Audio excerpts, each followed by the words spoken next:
আসসালামু আলাইকুম সুপ্রিয় শিক্ষার্থী। আজকে আমরা ফার্স্ট ইয়ার সিলেবাস অনার্স ও ডিগ্রির আইসিটি বিষয়ের সিলেবাস সম্পর্কে জানব। আইসিটি বিষয়ে অনার্স ও ডিগ্রি প্রথম বর্ষের সিলেবাসে কি কি আছে, কোন কোন বিষয়গুলো আমাদের পড়তে হবে এবং কিভাবে পড়তে হবে, এই কোর্সে কত মার্কসের পরীক্ষা হবে, সাবজেক্টের কত, কয়টি প্রশ্নের মধ্যে থেকে কয়টি প্রশ্নের উত্তর দিতে হবে, এগুলো সম্পর্কে আজকে আমরা স্পষ্ট ধারণা নিব। প্রথমে আমরা একটু দেখি অনার্সের সিলেবাসটা সম্পর্কে।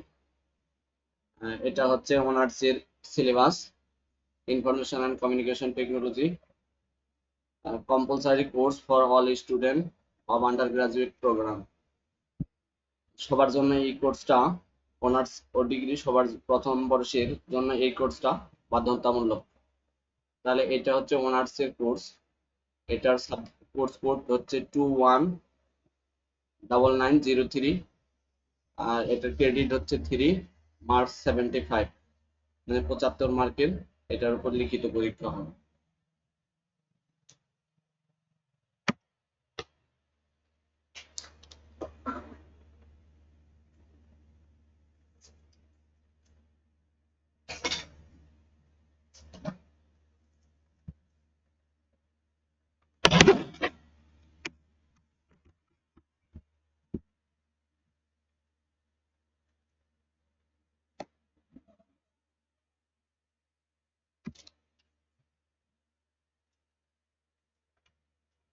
তো এখন আমরা দেখব এই কোর্সটার জন্য আমাদের কি কি পড়তে হবে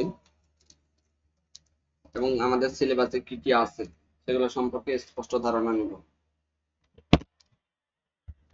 তো আমরা একটু দেখি যে এইখানে এই 75 মার্কস লিখিত লিখিত হবে 75 মার্কস। এর জন্য আমাদের পরীক্ষার প্রশ্ন আসবে 60 মার্কসের, আর এই 15 মার্কস হচ্ছে ইন কোর্স, যেটা ক্লাস টেস্ট বা স্যারেরা উপস্থিতির উপর বা বিভিন্ন ভাইবা বিভিন্ন অ্যাসাইনমেন্টের উপর এই 15 মার্কস স্যারেরা দিয়ে থাকবেন। আর এই 60 মার্কের পরীক্ষাটা হবে লিখিত। তো এখানে দেখা যাচ্ছে যে আইসিটি কোর্সটাতে লিখিতটা মূলত 3 ক্রেডিট, আর এর সাথে আরেক ক্রেডিট যোগ হবে, সেটা হচ্ছে প্র্যাকটিক্যাল, যেটাকে আমরা বলে থাকি ল্যাব। তার মানে এই যে এটা 100 ফুল করতে গেলে 75-এর সাথে আমার 25, এই 25 হচ্ছে আমার ল্যাব বা প্র্যাকটিক্যাল। এর জন্য শেষের দিকে আমরা সিলেবাস দেখবো যে এটাতে কি কি আছে। তো এখন আমরা যেটা দেখব সেটা হচ্ছে যে আমরা এই আইসিটি কোর্সটা কেন করব বা এই কোর্সটা পড়ে আমরা কি কি শিখব। তাহলে এখানে সিলেবাসের মধ্যে বলা হয়েছে কোর্স লার্নিং আউটকামস, অর্থাৎ এই কোর্সটা করার পর বা পড়ার পরে আমরা কি কি বিষয়গুলো অবশ্যই শিখব। তো কোর্স লার্নিং আউটকামসে 6টি বিষয়ের কথা বলা হয়েছে, অর্থাৎ মূলত আমরা এই সাবজেক্টটার উপর পড়াশোনা করে 6টা বিষয় সম্পর্কে স্পষ্ট ধারণা নিব বা ধারণা পাবো। তো সেগুলা কি কি সেগুলা আমরা একটু জেনে নিই। সেটা হচ্ছে কোর্স লার্নিং CLO1, এটা হচ্ছে কোর্স লার্নিং আউটকাম 1। এটাতে বলা হয়েছে explain foundational ICT concept including the information processing cycle. তার মানে আমরা এই কোর্সটা শিখে আইসিটির যে বেসিক কনসেপ্ট, এর মধ্যে পড়ে ইনফরমেশন প্রসেসিং সাইকেল এবং আইসিটির বেসিক কনসেপ্ট গুলা আমরা মূল বা কোর বিষয়গুলা এক্সপ্লেন করতে পারবো বা ব্যাখ্যা করতে পারবো। 2 নম্বরে কোর্স লার্নিং আউটকামে বলা হয়েছে অপারেট স্ট্যান্ডার্ড কম্পিউটার হার্ডওয়্যার এবং সফটওয়্যার সিস্টেম এফেক্টিভলি। তার মানে আমরা কম্পিউটারের হার্ডওয়্যার আর সফটওয়্যার সিস্টেমের সমন্বিত ব্যবহারটা সম্পর্কে বা সমন্বিত ব্যবহারটা আমরা খুব ভালোভাবে জানতে পারবো, যেটা কিভাবে কি ব্যবহার করা যায়। 3 নম্বরে কোর্স লার্নিং আউটকামে আমরা যেটা মানে এই বইটা পড়ে শিখবো বা এই কোর্সটা করে, তা হচ্ছে ইউজ অফিস প্রোডাক্টিভিটি টুলস, অর্থাৎ অফিস অ্যাক্টিভিটি টুলস এর মধ্যে একাডেমিক এন্ড প্রফেশনাল স্কিল, অর্থাৎ একাডেমিক একাডেমিক এবং চাকরির ক্ষেত্রে, প্রফেশনাল চাকরির ক্ষেত্রে আমরা এই মাইক্রোসফট অফিস, এক্সেল এবং পাওয়ার পয়েন্ট এগুলো সম্পর্কে, অর্থাৎ আমার Word, Microsoft Word, Microsoft Excel এবং মাইক্রোসফট পাওয়ার পয়েন্ট সম্পর্কে আমরা এখানে যে যে বিষয়গুলো শিখবো সেগুলো আমার একাডেমিক ক্ষেত্রেও লাগবে এবং চাকরির ক্ষেত্রেও লাগবে। তো এই অধ্যায়ের তাহলে আমাদের এই টপিকগুলো খুব ভালো করে পড়তে হবে, Microsoft Word, Microsoft Excel, Microsoft PowerPoint. Course learning outcomes পড়ে আমরা যেটা জানবো, অ্যাপ্লাই সেফ ইন্টারনেট প্র্যাকটিসেস, মানে ইন্টারনেটের আমার নিরাপদ ব্যবহারের practice, and uses internet tools, internet ব্যবহারের বিভিন্ন tools, communication and information retrieval, অর্থাৎ কমিউনিকেশন যোগাযোগের ক্ষেত্রে, তথ্য যোগাযোগের ক্ষেত্রে আমার ইন্টারনেটের কিভাবে গুরুত্বপূর্ণ ব্যবহারগুলা জানা যায় সেগুলো সম্পর্কে জানবো, এবং এর জন্য বিভিন্ন টুলস আছে সেগুলোর ব্যবহার সম্পর্কে আমরা জানবো। কোড লার্নিং আউটকামস 5, মানে এই 5 নম্বর পয়েন্টে, অর্থাৎ এই বইটি পড়ে বা এই কোর্সটি পড়ে আমরা যা শিখবো তা হচ্ছে ডেটা অ্যানালাইটিক্স, আর্টিফিশিয়াল ইন্টেলিজেন্স এবং মেশিন লার্নিং, যা বর্তমান সময়ের জন্য খুবই গুরুত্বপূর্ণ, কারণ আমরা জানি বর্তমান হচ্ছে এআই এর যুগ। তাহলে এআই সম্পর্কে ভালোভাবে জানতে বা নলেজ নেওয়ার জন্য আমাদের অবশ্যই ডেটা অ্যানালাইটিক্স সম্পর্কে জ্ঞান থাকতে হবে, অর্থাৎ ডেটা অ্যানালাইসিস আর আর্টিফিশিয়াল ইন্টেলিজেন্স এবং মেশিন লার্নিং, এই তিনটার সাথে একটা আরেকটার সাথে ওতপ্রোতভাবে জড়িত। তাহলে আমাদেরকে অবশ্যই জানতে হবে ডেটা অ্যানালাইসিস বা ডেটা অ্যানালাইটিক্স কি, এখানে কি কি টুলস ব্যবহার করতে হবে, আর্টিফিশিয়াল ইন্টেলিজেন্স কি, এর প্রকারভেদ, মিশন এবং ভিশন, মেশিন লার্নিং কি, মেশিন লার্নিং এর প্রকারভেদ, বাস্তব জীবনে এগুলোর ব্যবহার কোথায় কিভাবে কি করা যায়, এগুলো সম্পর্কে আমাদের স্পষ্ট মানে শিখতে পারবো এই কোর্সটা সম্পর্কে। আন্ডারস্ট্যান্ডিং কোর্স লার্নিং আউটকামস হয়ে আমরা দেখবো understanding the concept of freelancing, freelancing এর বেসিক ধারণা লাভ করব, এই ফ্রিল্যান্সিং কি, ফ্রিল্যান্সার কাকে বলে, ফ্রিল্যান্সিং এর বিভিন্ন ক্ষেত্র, এগুলো সম্পর্কে। তো এখন এইটার প্রত্যেকটাই অনেক বড় বড় ফিল্ড, কিন্তু এর মধ্যে আমাদের সিলেবাসে যেগুলো লাগবে সেগুলো হচ্ছে নির্দিষ্ট করে দেওয়া হয়েছে। তাহলে কোর্স কন্টেন্টের ইউনিট 1, অর্থাৎ অধ্যায় 1, তাতে আমরা যেটা সম্পর্কে জানবো, introduction to the information and communication technology, তবে তথ্য যোগাযোগ প্রযুক্তি এবং কম্পিউটার সিস্টেম এর ভূমিকা বা পরিচিতি সম্পর্কে আলোচনা করব। এর জন্য মেইন যে কন্টেন্ট আছে বা এই চ্যাপ্টারে আমাদের যেগুলো জানতে হবে অবশ্যই, এবং যেখান থেকে আমাদের পরীক্ষায় প্রশ্ন আসবে, ডেফিনেশন অফ আইসিটি, মানে আইসিটির সংজ্ঞা বা আইসিটি কাকে বলে, কনসেপ্ট, বেসিক কনসেপ্ট, আইসিটির বেসিক কনসেপ্ট, টার্মিনোলজিস মানে পরিভাষা, আইসিটির পরিভাষাগুলো, তারপরে হচ্ছে ডেটা ইনফরমেশন, ডেটা কাকে বলে, ইনফরমেশন কাকে বলে, ডেটা ইনফরমেশনের পার্থক্য, খুবই গুরুত্বপূর্ণ একটা প্রশ্ন পরীক্ষায় আসার মতো। অ্যাপ্লিকেশন অফ আইসিটি, আইসিটির বিভিন্ন ব্যবহার, advantage and disadvantage of ICT, আইসিটির সুবিধা এবং অসুবিধাগুলো সম্পর্কে আমরা জানবো। Impact of ICT career opportunity in ICT education, মানে আইসিটির প্রভাব সম্পর্কে জানতে হবে, প্লাস আইসিটি আইসিটি শিক্ষা ক্ষেত্রে বিভিন্ন বা আইসিটিতে আমরা দক্ষতা অর্জন করে শিক্ষা ক্ষেত্রে বা অন্যান্য ক্যারিয়ার গঠনের জন্য কি কি সুযোগ সুবিধা রয়েছে সেগুলো সম্পর্কে আমাদের জানতে হবে। এটা তারপরে হচ্ছে এখন এই ইনফরমেশন প্রসেসিং সাইকেল, যে আমরা এই ইনফরমেশন অর্থাৎ উপাত্ত, মানে উপাত্ত মানে কি, এই ডেটা, এই ডেটা থেকে আমরা ইনফরমেশন কিভাবে পাবো, এটা পাওয়ার জন্য কি কি চক্র আছে বা কিভাবে এটা প্রসেস করা হয় সেটা সম্পর্কে আমার জানতে হবে। এই জন্য এটা বলা হয়েছে যে information processing cycle. Information processing cycle আমরা কিভাবে দেখবো, যে কিভাবে ডেটা থেকে উপাত্ত তৈরি হয়, অর্থাৎ কম্পিউটার সিস্টেমের ভিতরে কিভাবে ডেটা থেকে উপাত্ত তৈরি করা যায়, এগুলা সম্পর্কে আমরা দেখব। এরপরে এখানে বলা হয়েছে যে ক্লাসিফিকেশন অফ কম্পিউটারটা খুবই গুরুত্বপূর্ণ, কম্পিউটারের শ্রেণী বিভাগ প্রকারভেদ সম্পর্কে জানবো। তাহলে এর জন্য আমাদের পড়তে হবে যে কম্পিউটার কি, কম্পিউটারের টাইপস পড়তে হবে, আবার এখানে এই কম্পিউটারের ক্লাসিফিকেশন, বিভিন্ন প্রকার কম্পিউটার আছে, আকারের উপর ভিত্তি করে, স্পিডের উপর ভিত্তি করে বা কর্মদক্ষতার উপর ভিত্তি করে বিভিন্ন ভাবে কম্পিউটার গুলোকে ভাগ করা হয়েছে। এগুলোর প্রত্যেকটা ডিফারেন্স সম্পর্কে পড়লে আরো ভালো হয়। তো এটার ক্ষেত্রে আমরা দেখব, যেমন এই যে এখানে বলা হয়েছে আমরা যেগুলা পড়লাম সেগুলা এই যে এখানে বলা হয়েছে, identify career opportunity in ICT education, ICT শিক্ষা আমাদের ক্যারিয়ার গঠনে কিভাবে সহায়ক হবে। তারপর হচ্ছে differentiate among the classes of computer and uses of, এই যে কম্পিউটারের ক্লাসেসের ডিফারেন্সগুলো সম্পর্কে জানতে বলছে। আবার এটার ব্যবহার, তাহলে আমাদের এখানে অবশ্যই কম্পিউটার ক্লাসিফিকেশন শুধু জানলেই হবে না, এটার যে পার্থক্য জানতে হবে, আবার কোনটার ব্যবহার কোথায় করা হয় সেটা সম্পর্কে জানতে হবে। আবার এখানে সব থেকে গুরুত্বপূর্ণ এই অধ্যায়ের জন্য শেষের দিকে আছে the vital components of the system unit, অর্থাৎ কম্পিউটার সিস্টেম ইউনিটের জন্য যে গুরুত্বপূর্ণ কম্পোনেন্ট বা উপাদানগুলো আছে সেগুলো সম্পর্কে আমাদেরকে জানতে হবে। তাহলে এগুলার মধ্যে পড়ে হচ্ছে ইনপুট ইউনিট, ইনপুট ইউনিট পড়ে, ইনপুট, আউটপুট, তারপর হচ্ছে প্রসেসিং, প্রসেসিং ইউনিট আছে। আর প্রসেসিং ইউনিটের মধ্যে এই যে সিপিইউ, এএলইউ, তারপরে সিইউ, এগুলো সম্পর্কে আমাদেরকে ভালোভাবে জানতে হবে। তো এখন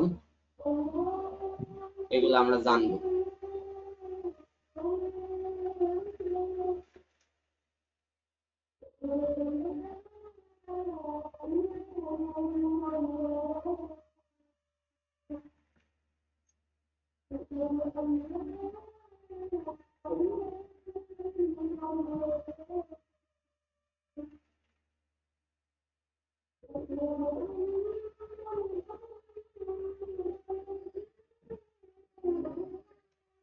সম্পর্কে আমরা জানবো। এখন এটা গেল প্রথম অধ্যায়। এই যে এখানে বলছে identify the vital components of the system unit, তার মানে সিস্টেম ইউনিটের, কম্পিউটার সিস্টেম ইউনিটের গুরুত্বপূর্ণ যে কম্পোনেন্ট গুলো আছে সেগুলো সম্পর্কে আমার এখানে ব্যাখ্যা করা আছে বা আইডেন্টিফাই করতে হবে। এখন আমার ইউনিট 2 তে সেটা হচ্ছে কম্পিউটার হার্ডওয়্যার এন্ড সফটওয়্যার সম্পর্কে আলোচনা করব। তাহলে এখন এখান থেকে আমার জানতে হবে যে কম্পিউটার হার্ডওয়্যার কাকে বলে বা কম্পিউটার সফটওয়্যার কাকে বলে সেটা সম্পর্কে। আর এটা আমরা ক্লাসে ইন ডিটেলস দেখবো, এখন আমরা শুধু দেখবো যে সিলেবাসে কি কি আছে। তাহলে এখানে বলা হয়েছে ক্যাটাগরিজ অফ কম্পিউটার হার্ডওয়্যার, তাহলে কম্পিউটার হার্ডওয়্যারের শ্রেণী বিভাগ, কম্পিউটার হার্ডওয়্যারের শ্রেণী বিভাগ মূলত 5টি।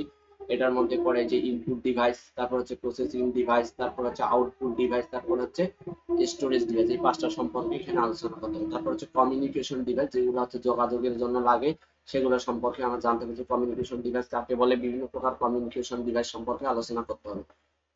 এই এই কমিউনিকেশন ডিভাইসের মেইন প্রসেসিং ডিভাইস, অর্থাৎ কম্পিউটারের তথ্য প্রক্রিয়াকরণের জন্য আমার কি কি ডিভাইসগুলো মেইন ভূমিকা রাখে সেগুলো সম্পর্কে জানতে হবে। তারপরে দা প্রসেসর, এই যে বিভিন্ন প্রকার প্রসেসর কি, বিভিন্ন প্রকার প্রসেসর সম্পর্কে জানতে হবে। তারপর হচ্ছে কন্ট্রোল ইউনিট, কম্পিউটারে যে বিভিন্ন ধরনের কাজগুলা করে, এই সিপিইউ এর মধ্যে আছে সিইউ, সিইউ তে হচ্ছে কন্ট্রোল ইউনিট, এটা বিভিন্ন কাজ নিয়ন্ত্রণ করে, যে অ্যারিথমেটিক কাজ, লজিক্যাল কাজগুলা। তারপরে আমার এইখানে যে সিলেবাসের যে ব্যাপারটা আছে সেটা হচ্ছে সফটওয়্যার প্যাকেজ, বিভিন্ন ধরনের সফটওয়্যার। তাহলে এখন আমাকে এখানে যেটা জানতে হবে যে সফটওয়্যার কি, সফটওয়্যার প্যাকেজ কি, অপারেটিং সিস্টেম কি, অপারেটিং সিস্টেমের প্রকারভেদ, তারপরে হচ্ছে ইউজেস অফ অপারেটিং সিস্টেম। তাহলে এখানে আমার জানতে হবে যে সফটওয়্যার কি, সফটওয়্যারের প্যাকেজ, অপারেটিং সিস্টেম, অপারেটিং সিস্টেমের প্রকারভেদ, অপারেটিং সিস্টেমের ব্যবহার, তারপর হচ্ছে types and uses of application. তাহলে আমরা জানি সফটওয়্যার দুই প্রকার, একটা হচ্ছে অ্যাপ্লিকেশন সফটওয়্যার, আর একটা হচ্ছে অ্যাপ্লিকেশন সফটওয়্যার, আর একটা হচ্ছে সিস্টেম সফটওয়্যার। তাহলে অ্যাপ্লিকেশন সফটওয়্যার আর সিস্টেম সফটওয়্যারের ব্যবহার সম্পর্কে জানতে হবে।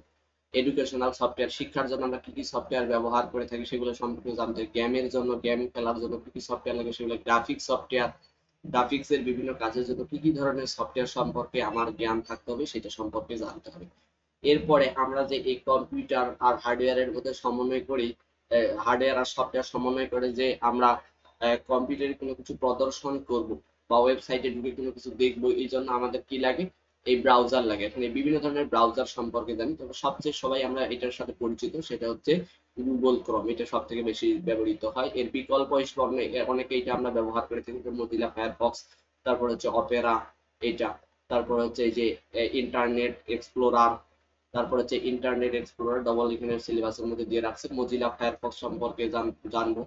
তাহলে এই যে ওয়েবসাইটে ঢুকে কোনো কিছু প্রদর্শন বা দেখার জন্য বা আউটপুট পাওয়ার জন্য আমি যে ব্রাউজারগুলো ব্যবহার করব এগুলো সম্পর্কে স্পষ্ট ধারণা থাকতে হবে। এরপরে আমার এখানে যেটা জানতে হবে proprietary and open source software. তাহলে এটা খুবই গুরুত্বপূর্ণ। প্রোপ্রাইটারি সফটওয়্যার কি, ওপেন সোর্স সফটওয়্যার কি, তারপরে সফটওয়্যার বিভিন্ন প্রকারের আছে, তারপর হচ্ছে ক্লোজ সোর্স সফটওয়্যার কি, ক্লোজ সোর্স। তাহলে ওপেন মানে যেগুলো হচ্ছে সবার জন্য উন্মুক্ত, আর ক্লোজ সোর্স মানে হচ্ছে কি, যেটা হচ্ছে লিমিটেড বা প্রাইভেট, সবার জন্য উন্মুক্ত। তাহলে এইখানে যেটা বলা হয়েছে সেটা হচ্ছে পার্থক্য, distinguish between open source and proprietary software. তার মানে ওপেন সোর্স আর প্রোপ্রাইটারি সফটওয়্যারের মধ্যে পার্থক্য আমাদের জানতে হবে। এটা হচ্ছে 2 অধ্যায়। তাহলে আমরা একটু যদি আবার দেখে আসি যে আমার 1 অধ্যায়ে কি কি সম্পর্কে জানতে হবে। 1 অধ্যায়ে আমার জানতে হবে আবার আইসিটির হচ্ছে সংজ্ঞা, basic concept and terminology, data information, তারপরে আইসিটির advantage and disadvantage, impact of career opportunity, মানে আইসিটির আমার কি কি প্রভাব ফেলে বাস্তব জীবনে এবং ক্যারিয়ার গঠনে, এর শিক্ষাটা কতটা কি গুরুত্বপূর্ণ। ইনফরমেশন প্রসেসিং সাইকেল, অর্থাৎ ডেটা থেকে আমি যদি ডেটা বা উপাত্ত থেকে যদি তথ্য বা ইনফরমেশন পেতে চাই, তাহলে এইখানে কি কি প্রসেস বা কি কি ধাপ বা কি প্রক্রিয়া রয়েছে সেগুলা। ক্লাসিফিকেশন অফ কম্পিউটার, কম্পিউটার কি, কম্পিউটার প্রকারভেদ সম্পর্কে জানতে হবে এবং প্রত্যেকটার পার্থক্য, এবং ভাইটাল কম্পোনেন্ট সিস্টেম ইউনিট, অর্থাৎ কম্পিউটার সিস্টেম ইউনিটের জন্য কোন কম্পোনেন্ট গুলা খুবই গুরুত্বপূর্ণ সেগুলো সম্পর্কে জানতে হবে। এরপরে কম্পিউটার হার্ডওয়্যার এন্ড সফটওয়্যার। তারপরে এখানে আমার জানতে হবে যে আমার কম্পিউটারের হার্ডওয়্যার কি, কম্পিউটারের সফটওয়্যার কি, বিভিন্ন প্রকারের যেখানে বলা হয়েছে ইনপুট ডিভাইস, আউটপুট ডিভাইস, এগুলো সম্পর্কে বাস্তব জীবনে জানা খুবই গুরুত্বপূর্ণ, কারণ এগুলো চাকরির পরীক্ষাতেও আসে। Communication device, main processing device, input control unit, arithmetic unit, logic unit, software কি, সফটওয়্যারের বিভিন্ন প্যাকেজ, তারপর হচ্ছে এর টাইপস, প্রকারভেদ। সফটওয়্যারের তাহলে বিভিন্ন প্রকার সফটওয়্যারের প্রকারভেদ আছে, এইগুলো আবার কোথায় কোথায় ব্যবহার হয়। তার ভিতর সফটওয়্যার আবার মূলত 2 প্রকার, একটা হচ্ছে অ্যাপ্লিকেশন সফটওয়্যার, আর একটা হচ্ছে একটা হচ্ছে অ্যাপ্লিকেশন সফটওয়্যার,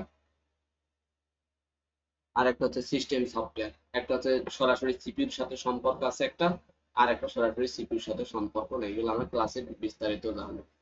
তারপরে আমরা এখন বিভিন্ন এখানে এডুকেশনাল সফটওয়্যার সম্পর্কে দেখব, গেম সফটওয়্যার সম্পর্কে, গ্রাফিক্স। আর এইগুলা সবকিছু কাজ করার জন্য, অর্থাৎ কোনো তথ্য যদি আমি ওয়েবসাইট থেকে দেখতে চাই, তাহলে আমাকে ব্রাউজারের সহায়তা নিতে হবে। তাহলে ব্রাউজার কি, এটা সম্পর্কে জানতে হবে। বিভিন্ন ধরনের ব্রাউজার গুলোর ব্যাখ্যা ইন ডিটেলসে করতে হবে। প্রোপ্রাইটারি সফটওয়্যার ও ওপেন সোর্স সফটওয়্যার সম্পর্কে জানতে হবে। মেইনলি এটা এখানে পয়েন্ট করে দেওয়া হয়েছে, তার মানে এটার পার্থক্যটা খুবই গুরুত্বপূর্ণ। এখন আমরা 3য় অধ্যায় সম্পর্কে জানবো, যে সিলেবাসে আমাদের 3য় অধ্যায়ে কি কি সম্পর্কে আছে। তাহলে introduction to word processing application. এই 3 নম্বর অধ্যায়টা হচ্ছে আমার word processing software, word processing application, মানে ওয়ার্ড প্রসেসিং সফটওয়্যারের ভূমিকা বা ওয়ার্ড প্রসেসিং সফটওয়্যার সম্পর্কে জানবো। এখন আমরা অনেকেই জানি না যে ওয়ার্ড প্রসেসিং সফটওয়্যার কি। তাহলে ওয়ার্ড প্রসেসিং সফটওয়্যার মানে হচ্ছে কম্পিউটারে আমার লেখালেখির সফটওয়্যার, যে আমরা যে লেখালেখি করি, লেখালেখির সফটওয়্যার কম্পিউটারে। তাহলে এই যে এইটা একটা পিডিএফ পড়ানো হচ্ছে, তাহলে এটা প্রথমে হচ্ছে ওয়ার্ড ফাইলে লেখা হয়েছে। তাহলে এই ওয়ার্ড ফাইলে এটা কিভাবে লেখা হয়েছে বা কিভাবে কোনো কিছু লেখা হয় ওয়ার্ড ফাইলে, সেটা সম্পর্কে এই অধ্যায়ে আমাদের জানতে হবে। তাহলে এখন এইটার জন্য এখানে যেটা কন্টেন্টে আছে সেটা হচ্ছে ওয়ার্ড প্রসেসিং প্যাকেজ। লেখার জন্য আমার বিভিন্ন প্যাকেজ এবং এর ব্যবহার সম্পর্কে জানতে হবে। যদি আমি স্পেসিফিক ভাবে বলতে চাই, তাহলে এখানে মূলত মাইক্রোসফট ওয়ার্ড সফটওয়্যার সম্পর্কে জানতে হবে এবং এটা কি এবং এটার ব্যবহার কিভাবে ব্যবহার করতে হবে। এখন আমরা ধরে নিলাম যে আমরা ওয়ার্ড প্রসেসিং এর জন্য আমি শিওর হয়ে নিলাম যে ওয়ার্ড প্রসেসিং সফটওয়্যার ব্যবহার করব। তাহলে এখন এই ওয়ার্ড প্রসেসিং সফটওয়্যার ব্যবহার করে কিভাবে ফাইল ক্রিয়েশন, মানে ক্রিয়েট মানে ফাইল তৈরি করা যায় এবং সেই ফাইলটা সেভ করা যায়। তাহলে এই অধ্যায়ে আমাদের শিখতে হবে যে কিভাবে একটা ওয়ার্ড প্রসেসিং সফটওয়্যারে ফাইল তৈরি করা যায় এবং সেটা সেভ করা যায়। তারপরে এখন এখানে এই সেভ করতে, যখনই আমরা ফাইল ক্রিয়েট করতে যাবো, যে নিউ এ ক্লিক করতে হয়, নিউ সম্পর্কে জানতে হবে, সেভ সম্পর্কে জানতে হবে, তারপর সেভ এস। যে অনেকেই আমরা সেভ আর এই সেভ এস সম্পর্কে জানি না, তাহলে সেভ আর সেভ এস সম্পর্কে ক্লাসে ইন ডিটেইলস করতে হবে। সেভ কি আর সেভ এস, এটা অনেকে আমরা মনে করি একই, কিন্তু সেভ আর সেভ এস একই জিনিস না। তারপরে যে ওপেন, তারপরে একটা ফাইল তৈরি করার পর কিভাবে সেটা ওপেন করতে হবে সেটাই সিলেবাসে আমাদের জানতে হবে। এইবার হচ্ছে এডিটিং টুল। এডিটিং টুল মানে কি, লেখালেখি করার সময় যদি আমি কোনো কিছু সংশোধন, পরিবর্তন বা সংযোজন করতে চাই, তাহলে যে যে টুলস গুলা ব্যবহার করতে হবে, যে কাট আর কপি। তবে কাট আর কপি এই দুটার মধ্যে যথেষ্ট পার্থক্য রয়েছে। সেভ আর সেভ এস এর মধ্যে যেমন পার্থক্য আছে, ঠিক তেমনই কার্ড আর কপির মধ্যে পার্থক্য আছে। অনেকে আমরা কার্ড আর কপি বুঝি না। কপি মানে কি? অনুলিপি তৈরি, মানে প্রতিস্থাপন, এ বি। তাহলে যদি আমি এর উপাদান এখানে দেখা যাচ্ছে যে যে জিনিসগুলো আছে, দেখা যাচ্ছে এখানে 5টা বল আছে, এই 5টা বল একটা ঝুড়িতে আছে, এই ঝুড়িতে। এখন এই ঝুড়ির জিনিসটা যদি আমি এইখানে রাখতে চাই, তাহলে আমার হচ্ছে 2 ঝুড়িতেই রাখতে চাই, তাহলে এইখানে তো আছেই, এটাকে যদি আমার এইখানে নিয়ে যেতে চাই তাহলে কপি করে নিই। কিন্তু যদি আমি চাচ্ছি যে এই ঝুড়িটা খালি করে আমি বি ঝুড়িতে রাখবো, তার মানে তখন আমাকে কাট করতে হবে। কাট করলে এইখানে আর কোনো উপাদান থাকবে না বা কোনো লেখা থাকবে না। এগুলো আমরা ক্লাসে ইন ডিটেইল শিখব। এইবার বলা হয়েছে পেস্ট। পেস্ট মানে হচ্ছে কোনো কিছু কপি করে আরেক জায়গায় নিয়ে বসানো। এই যে আমি এ এ এ একটা ঝুড়ি যদি বলি, বি একটা ঝুড়ি, এখান থেকে যদি জিনিসটা এইখানে নেই, তাহলে এইখানে এসে আমাকে কপি করতে হবে যে এই জিনিসটা আমি কপি করে রাখলাম। আর এটাতে যখন এটা দিয়ে দিব সেটাকে বলা হবে পেস্ট করা। এগুলো আমরা ক্লাসে দেখবো এখন, নাহলে ক্লাসটা অনেক বড় হয়ে যাবে। এবার হচ্ছে এই যে আন্ডো, তারপরে হচ্ছে রেডো। তাহলে এগুলো সম্পর্কে আমার জানতে হবে। একটা হচ্ছে যে আমার পূর্বের অবস্থা বোঝায়, আর একটা হচ্ছে পরের অবস্থা। এখন দেখা যাচ্ছে যে এই যে আমি এগুলা লিখছি, এগুলা যদি এখন আমি এটা কি করলাম যে এ বি সি এটা লিখছি, এখন আমি যদি এটাকে এখন মিশাই দিতে চাই তাহলে কিন্তু আগে কম্পিউটারের ভাষা বা লেখালেখির ভাষা এটা আগে মিশাই দিতে হবে। তাহলে এটার ক্ষেত্রে আমার মানে পূর্বের অবস্থায় ফিরে যাওয়া। এবং একটা যদি এখন আমি এটা আবার ফিরাই নিয়ে আসতে চাই, তাহলে একটা একটার বিপরীত। তাহলে একবার আন্ডো করতে হবে আর একবার রিপিট। ক্লাসে বোঝাই দেওয়াটা বুঝাই দিতে সময় লেগে দিতে হবে। এবার হচ্ছে ফাইন্ড কোনো একটা তথ্য বা ওয়ার্ড বা একটা শব্দ বা কোথাও ভুল খোঁজা যদি চাই, তাহলে আমাকে এই ফাইন্ড এডিটিং টুলস এর ব্যবহার জানতে হবে। তারপর হচ্ছে রিপ্লেস। রিপ্লেস মানে কি? একটার পরিবর্তে আরেকটা। এখন যদি আমি কোনো শব্দের পরিবর্তে আরো কোনো শব্দ বা হচ্ছে স্পেসের পরিবর্তে একটা স্পেসের পরিবর্তে দুইটা স্পেস ব্যবহার করতে চাই, তাহলে রিপ্লেস ব্যবহার করতে হবে। তারপরে যে ক্লিপবোর্ড। ক্লিপবোর্ড মানে হচ্ছে কোনো ক্লিপবোর্ড সম্পর্কে ধারণা পাইতে হবে। সেটা হচ্ছে যে কোনো কিছু অস্থায়ীভাবে বা অল্প সময়ের জন্য আহ, যদি কোথাও জমা রাখা, সেটা হচ্ছে ক্লিপবোর্ডের কাজ। তারপর হচ্ছে সাব হেডিং। সাব হেডিং সম্পর্কে জানতে হবে। প্যারাগ্রাফ। তারপর হচ্ছে টেক্সট কারেকশন সম্পর্কে জানতে হবে। তারপর হচ্ছে র্যাপিং টেক্সট সম্পর্কে জানতে হবে। আহ, এগুলা। তারপর হচ্ছে টেক্সট ওরিয়েন্টেশন, এইটা হচ্ছে সিলেবাসে আছে। তাহলে এগুলো একবারে হাতে কলমে শিখতে হবে। আমাদের ক্লাসে এগুলো হাতে কলমে শেখানো হবে যে আমার কিভাবে র্যাপিং হচ্ছে টেক্সট। তারপর হচ্ছে টেক্সট ওরিয়েন্টেশন। ওরিয়েন্টেশন মানে হচ্ছে ঘুরানো, একটা লেখাকে বিভিন্ন ভাবে ঘুরানো। এখানে এই পজিশনে আছে, এটাকে ঘুরাই এই পজিশনে নিয়ে আসা, এটাকে ঘুরাই আবার এই পজিশনে, আবার এটা হচ্ছে মিররের মতো ঘুরানো। এরপরে আমার এখানে যেটা জানতে হবে লেখালেখির সফটওয়্যার, মানে মাইক্রোসফট ওয়ার্ডের আর ওয়ার্ড সফটওয়্যারের ক্ষেত্রে, সেটা হচ্ছে ফরম্যাটিং। যেমন ফন্ট সাইজ, ফন্টের হচ্ছে স্টাইল, যেমন বিভিন্ন ধরনের স্টাইল আছে। যেমন হচ্ছে মোটা করে লেখা হয়, এটাকে বলা হয় বোল্ড। আর যদি আমি একটু বাঁকা করে লিখি তাহলে এটাকে বলা হয় ইতালিক। এই যে এটা, তাহলে বোল্ড, ইতালিক বা বিভিন্ন ধরনের ফরম্যাট আছে। বা হচ্ছে যে কিছু লেখা এরকমের বাঁকা থাকে, এগুলো বলা হবে ফন্টের স্টাইল। ফন্টের সাইজ মানে বড় ছোট, লেখাটা আমি বড় করে দেখবো না ছোট করে দেখবো, তাহলে ফন্ট সাইজ বড় ছোট। এই যে যদি আমি এখানে বাড়াই দিই তাহলে এটা ফন্ট সাইজ বাড়াই দেয়, এটা পিডিএফ এর ক্ষেত্রে। আর যদি এখানে মাইনাস করে দিই তাহলে কমে যাবে। তাহলে ফন্ট সাইজ মানে লেখাটা বড় ছোট, এটা নিয়ে কালার, লেখায় কালার দেয়া। এই যে বোল্ড যেটা বললাম, আন্ডারলাইন মানে কি করা, কোনো লেখায় দাগ দেয়া, এগুলো সম্পর্কে জানতে হবে বা কিভাবে দিতে হয়, ইতালিক। তারপর হচ্ছে সুপারস্ক্রিপ্ট, সাবস্ক্রিপ্ট। তাহলে সুপারস্ক্রিপ্ট আর সাবস্ক্রিপ্ট কি? যেমন যদি আমি একটা লেখা লিখি, যেমন পানির সংকেত যদি লিখি H2O, তাহলে এই যে এইচ এর নিচে যে টু দিলাম, এটা কিন্তু উপরে না, এইচ এর নিচে টু, তাহলে এটাকে বলা হয় আমার সাবস্ক্রিপ্ট। আর যদি সুপারস্ক্রিপ্ট বলি, সুপার মানে হচ্ছে উপরের দিকে। তাহলে এখন আমি যদি একটা কিছু লিখি, যদি একটা লিখি, বীজগণিত রাশি লিখতে চাই, তাহলে হচ্ছে এক্স কিউব ওয়াই প্লাস হচ্ছে 5x স্কয়ার ওয়াই স্কয়ার। তাহলে এই যে এক্স, তাহলে এক্স এর মাথায় বা উপরে আমি কত বসাইছি? 3। তাহলে এক্স এর উপরে যদি 3, এটা যদি আমি এমনি লিখতে যাই ওয়ার্ডে এরকমের হয়ে থাকে H3। তাহলে এটা যদি এখন উপরে করে দিতে চাই, তাহলে আমার কি করতে হবে? এই সুপারস্ক্রিপ্ট করতে হবে, সুপারস্ক্রিপ্ট। তারপর হচ্ছে শ্যাডো, এগুলো সম্পর্কে দেখবো যে লেখার হচ্ছে দেখা যাচ্ছে লেখা বা ছবি আমি একটা অ্যাড করার পরে সেটা হচ্ছে ব্রাইটনেস বাড়া কমানো। তারপর হচ্ছে স্ট্রাইক আউট সম্পর্কে জানবো। Paragraph, প্যারাগ্রাফের alignment. অ্যালাইনমেন্ট মানে হচ্ছে লেখা ডানে বামে সরানো। তারপর হচ্ছে বুলেট চিহ্ন। তাহলে বুলেট চিহ্ন মানে কি? এই যে এটা বুলেট চিহ্ন, এই যে লেখাটার সামনে এরকমের চিহ্ন যুক্ত করা। তাহলে এটা হচ্ছে একবারে বোল্ড করা আছে, তাহলে এটা আমি এই যে ফাঁকাও দিতে পারি এরকম, আবার এরকমেরও চিহ্ন আছে বিভিন্ন ধরনের এটা। তারপর হচ্ছে নাম্বারিং, কিভাবে নাম্বার দেওয়া যায়, তাহলে এই যেগুলো বুলেট চিহ্ন না দিয়ে এটা আবার আমরা নাম্বারও দিতে পারতাম, এটার ক্ষেত্রে আমরা আবার নাম্বারও দিতে পারতাম এই বুলেট চিহ্নের পরিবর্তে, তাহলে এটাকে আমরা বলবো নাম্বারিং, এটাকে আমরা বলবো নাম্বারিং।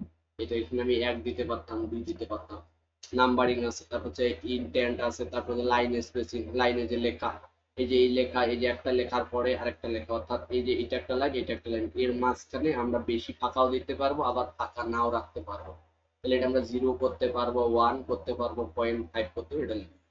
এবার হচ্ছে ইনসার্ট, ইনসার্ট মানে যুক্ত করা, তাহলে আমি ওয়ার্ড বা লেখালেখির সফটওয়্যারে বা কোনো কিছু লেখার সময় কিভাবে টেবিল টেবিল যুক্ত করতে পারবো সেটা সম্পর্কে জানতে হবে, কিভাবে পিকচার যুক্ত করবো সেটা সম্পর্কে জানতে হবে, তারপর কিভাবে শেপ তৈরি করা যায় এই লেখালেখির সফটওয়্যার। শেপ শেপ বলতে কি, যদি আমি উপবৃত্তাকারে যে এরকম শেপ তৈরি করতে চাই, বা যে বৃত্তাকার শেপ তৈরি করতে চাই, বা ত্রিভুজ আকৃতির শেপ তৈরি করতে চাই, তাহলে এগুলাকে বলা হয় শেপ, মানে আঁকা বা আকৃতি।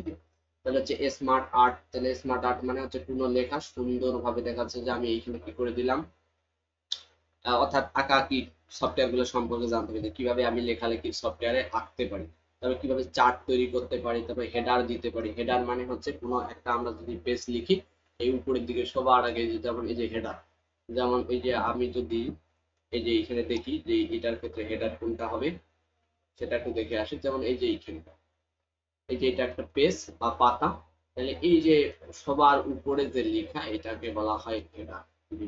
এটা একটা পাতা যদি ধরি, তাহলে এটা সবার উপরে, পাতার সবার উপরে লাইনে যেটা লেখা সেটা হচ্ছে হেডার। আর এই যে নিচের দিকে যেটা লিখেছি, যে নিচের দিকে, এটাকে বলা হয় ফুটার। তাহলে হেডার আর ফুটার সম্পর্কে জানতে হবে, প্লাস কিভাবে যুক্ত করতে হয় সেটা সম্পর্কে জানতে হবে।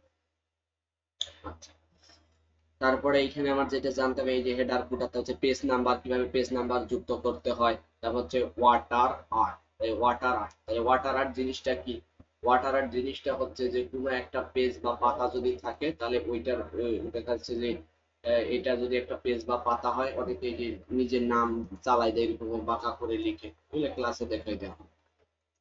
তাহলে এটা এখন এটা গেল ওয়াটার। তারপরে হচ্ছে এই ড্রপ কাট, ড্রপ কাট সম্পর্কে জানতে হবে, অর্থাৎ একটা লেখা যদি আমি এরকম করে লিখতে চাই, এই যে ড্রপ, এই যে এই লেখাটা একটু বড় করে লিখতে চাই আর এটা হচ্ছে ছোট, অথবা এই লেখাটা আমি ছোট, তাহলে আমি দেখাচ্ছে যে ডি, এই যে এরকম ড্রপ কাট, এটা তার মানে লেখা বড় ছোট করে লেখা, শুরুর লেখাটা। তারপর হচ্ছে ইকুয়েশন, কিভাবে গাণিতিক সমীকরণগুলো যুক্ত করা যায়, হাইপার লিঙ্ক যুক্ত করা যায়, আবার কমেন্ট যুক্ত করা যায় বা মন্তব্য। তাহলে পেজ ডিজাইন, পেজ ডিজাইনের মধ্যে পরে পেজের বর্ডার, কিভাবে আমরা পেজের বর্ডার দিতে পারি, তার হচ্ছে ওয়াটারমার্ক যুক্ত করতে পারি, অর্থাৎ একটা পেজের ব্যাকগ্রাউন্ডে কোনো কিছু লিখে দিলে আমরা লেখাগুলো পড়তে পারবো, আর ওই ব্যাকগ্রাউন্ডে লেখাটা পিছনে থাকবে, এটা হচ্ছে কোনো কিছু হাইলাইট করার জন্য ব্যবহার করা হয়। তারপর হচ্ছে পেজ সেটআপ, এখন এই পেজ সেটআপের মধ্যে পড়ে হচ্ছে পেজের মার্জিন, কিভাবে আমরা পেজের মার্জিন দেব, পেজের সাইজ ঠিক করব, তারপর হচ্ছে পেজের হচ্ছে বিভিন্ন টাইপস আছে, ওরিয়েন্টেশন, প্রোটেক্ট, এগুলো সম্পর্কে। তারপর সবশেষে শিখতে হবে কিভাবে এটা প্রিন্ট দিতে হবে, পেজটা লেখার পরে প্রিন্ট দিতে হবে, এটাকে। এখন আমাদের যেটা এর পরের অধ্যায়ে আমাদের যেটা জানতে হবে সেটা হচ্ছে স্প্রেডশিট অ্যাপ্লিকেশন। তাহলে স্প্রেডশিট, এর আগে আমরা দেখলাম লেখালেখির সফটওয়্যার, এখন স্প্রেডশিট এই অ্যাপ্লিকেশন, এটা মূলত হিসাবের সফটওয়্যার, হিসাব বা ডেটা অ্যানালাইসিসের সফটওয়্যার, এটা হচ্ছে হিসাবের সফটওয়্যার, যে আমরা হিসাব, ব্যবসা বাণিজ্যের ক্ষেত্রে বিভিন্ন যে হিসাবগুলো করি বা পরীক্ষার রেজাল্ট তৈরি করা হয় শত শত লাখ লাখ পরীক্ষার্থীর, এটা হচ্ছে সেই স্প্রেডশিট। তাহলে স্প্রেডশিটের হিসাবটা মূলত আমরা বাস্তব জীবনে করে থাকি এক্সেল সফটওয়্যার দিয়ে, এক্সেল। তাহলে এগুলো দেখি সিলেবাসে কি কি বলছে। তাহলে স্প্রেডশিট কি সেটা সম্পর্কে জানতে হবে, স্প্রেডশিট প্যাকেজ, অর্থাৎ এই প্যাকেজের মধ্যে কি কি আছে, যেমন এই যে ইজি মানে হচ্ছে এক্সাম্পল বোঝায়, এক্সেল স্প্রেডশিট প্যাকেজের মধ্যে আমরা স্পেশালি ভাবে যেটা জানতে হবে সেটা হচ্ছে Excel. Importance of spreadsheet application in data management, অর্থাৎ ডেটা ম্যানেজমেন্টে আমার কিভাবে এই স্প্রেডশিট ব্যবহার করা হয় সেটা সম্পর্কে জানতে হবে। রিলেটেড কনসেপ্ট এন্ড টার্মিনোলজিস, এখন এই যে স্প্রেডশিটের সাথে সম্পর্ক আছে এরকমের ধারণা ও টার্মিনোলজিস, পরিভাষা, যেমন হচ্ছে সেল, তাহলে স্প্রেডশিটে সেল জিনিসটা কি, রো জিনিসটা কি, কলাম জিনিসটা কি, ওয়ার্কশিট, তারপর হচ্ছে ওয়ার্কবুক কি, এগুলো সম্পর্কে জানতে হবে। স্প্রেডশিট মানে এরকমের আমি একটা পরীক্ষার ফলাফল যদি তৈরি করতে চাই, তাহলে এরকমের সারি কলামে বিভিন্ন ডেটা এন্ট্রি করা হয়। তাহলে এখন আমাকে জানতে হবে যে এই যে এখন আমাদেরকে জানতে হবে যে এই যে এই বরাবর যেগুলো আছে এগুলার নাম কি, আর এই বরাবর যেগুলো আছে এগুলার নাম কি। তাহলে এই বরাবর যেগুলো আছে সেগুলোকে বলা হয় রো, আর এই বরাবর যেটা আছে সেটাকে বলা হয় কলাম। এটা কলাম। আর রো আর কলাম মিলে মূলত সেল তৈরি হয়। এগুলো বিস্তারিত ক্লাসে দেখতে হবে, তাহলে ক্লাসটা আবার দীর্ঘায়িত হয়। তারপর হচ্ছে স্প্রেডশিট কি, ওয়ার্কশিট কি, তারপর হচ্ছে ওয়ার্কবুক। যেমন বইয়ে ভিতরে অনেকগুলা পাতা থাকে, ঠিক স্প্রেড এই যে ওয়ার্ক বুকের ভিতরে অনেকগুলা ওয়ার্কশিট থাকে। তাহলে এক একটা পাতাকে আমরা বলবো ওয়ার্কশিট, আর অনেকগুলা পাতা মিলে যদি একটা এক্সেল শিটের পরিপূর্ণ তথ্য তৈরি করা যায় তাহলে সেটাকে আমরা বলবো ওয়ার্কবুক। এখন আমাদের এখানে আর যে জিনিসটা জানতে হবে সেটা হচ্ছে যে এক্সেল টুল বার, অর্থাৎ এক্সেল এর সফটওয়্যারের ভিতরে উপরের দিকে কোনগুলা থাকে, শুরুর দিকে।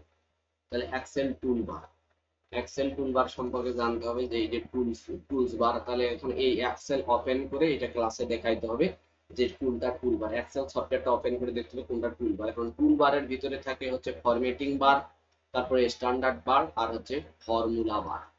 এখন এখান থেকে আবার যেটা সিলেবাসের মধ্যে আছে types of data and their uses. তাহলে এখন ডেটা কাকে বলে, বিভিন্ন প্রকার ডেটার ব্যবহার, যেমন না বিভিন্ন ডেটার যে নাম্বার, তারপর হচ্ছে ডেট, তারপর হচ্ছে টেক্সট, তারপর হচ্ছে কারেন্সি।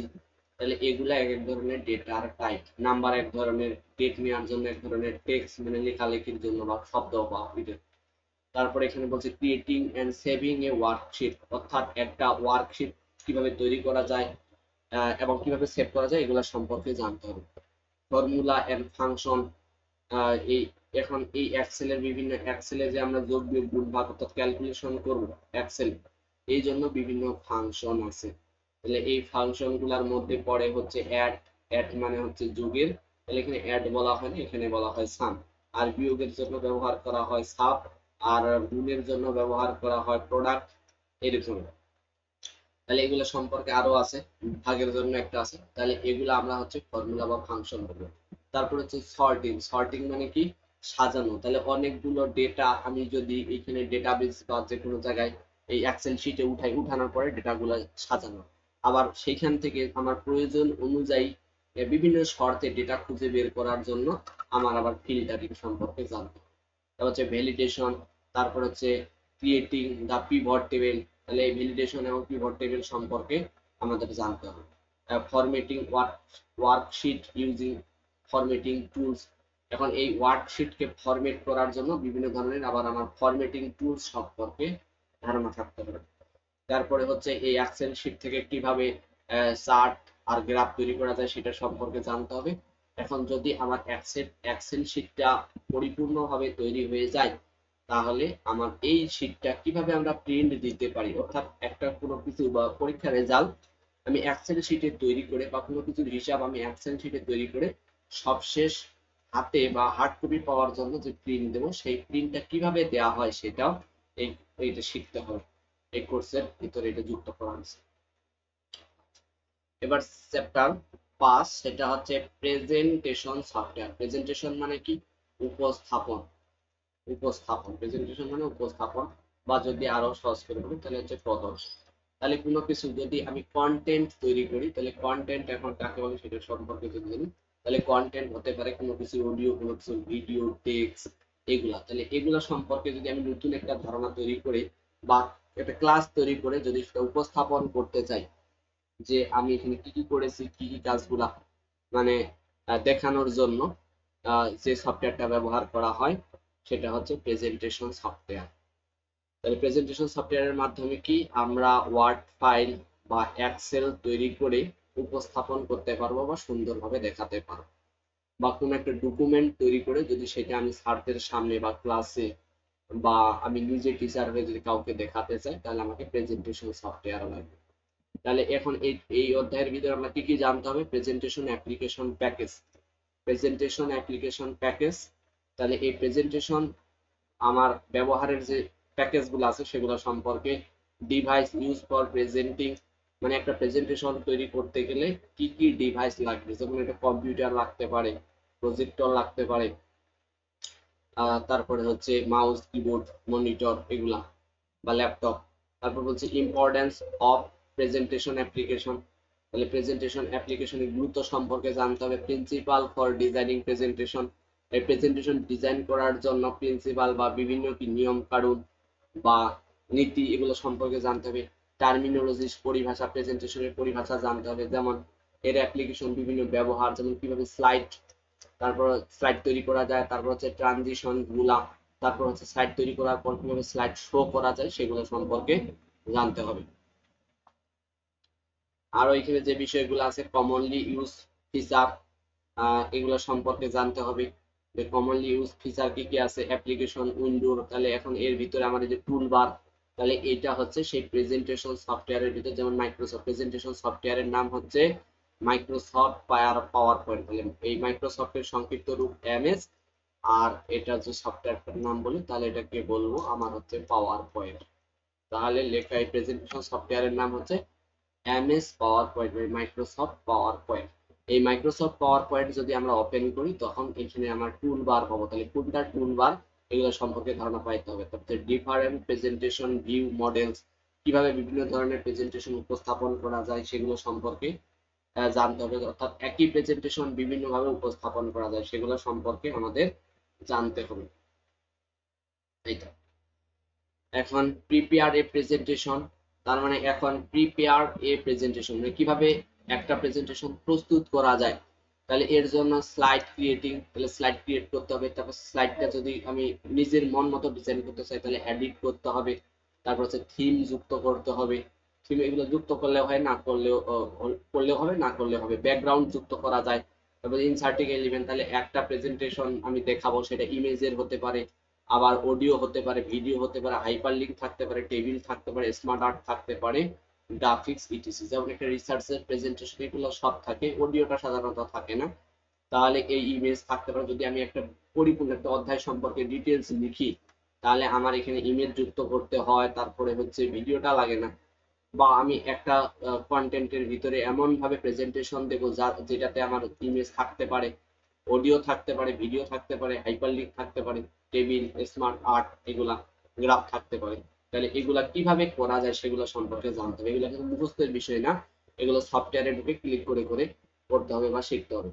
ফরম্যাটিং স্লাইড, তারপর হচ্ছে স্লাইড লেআউট, তারপর স্লাইড শো, স্লাইড ট্রানজিশন, তারপর হচ্ছে অ্যানিমেশন কিভাবে যুক্ত করা যায় সেগুলো সম্পর্কে, অ্যানিমেশন মানে চলন্ত অবস্থা, এগুলো কিভাবে যুক্ত করা যায় সেগুলো সম্পর্কে জানতে হবে।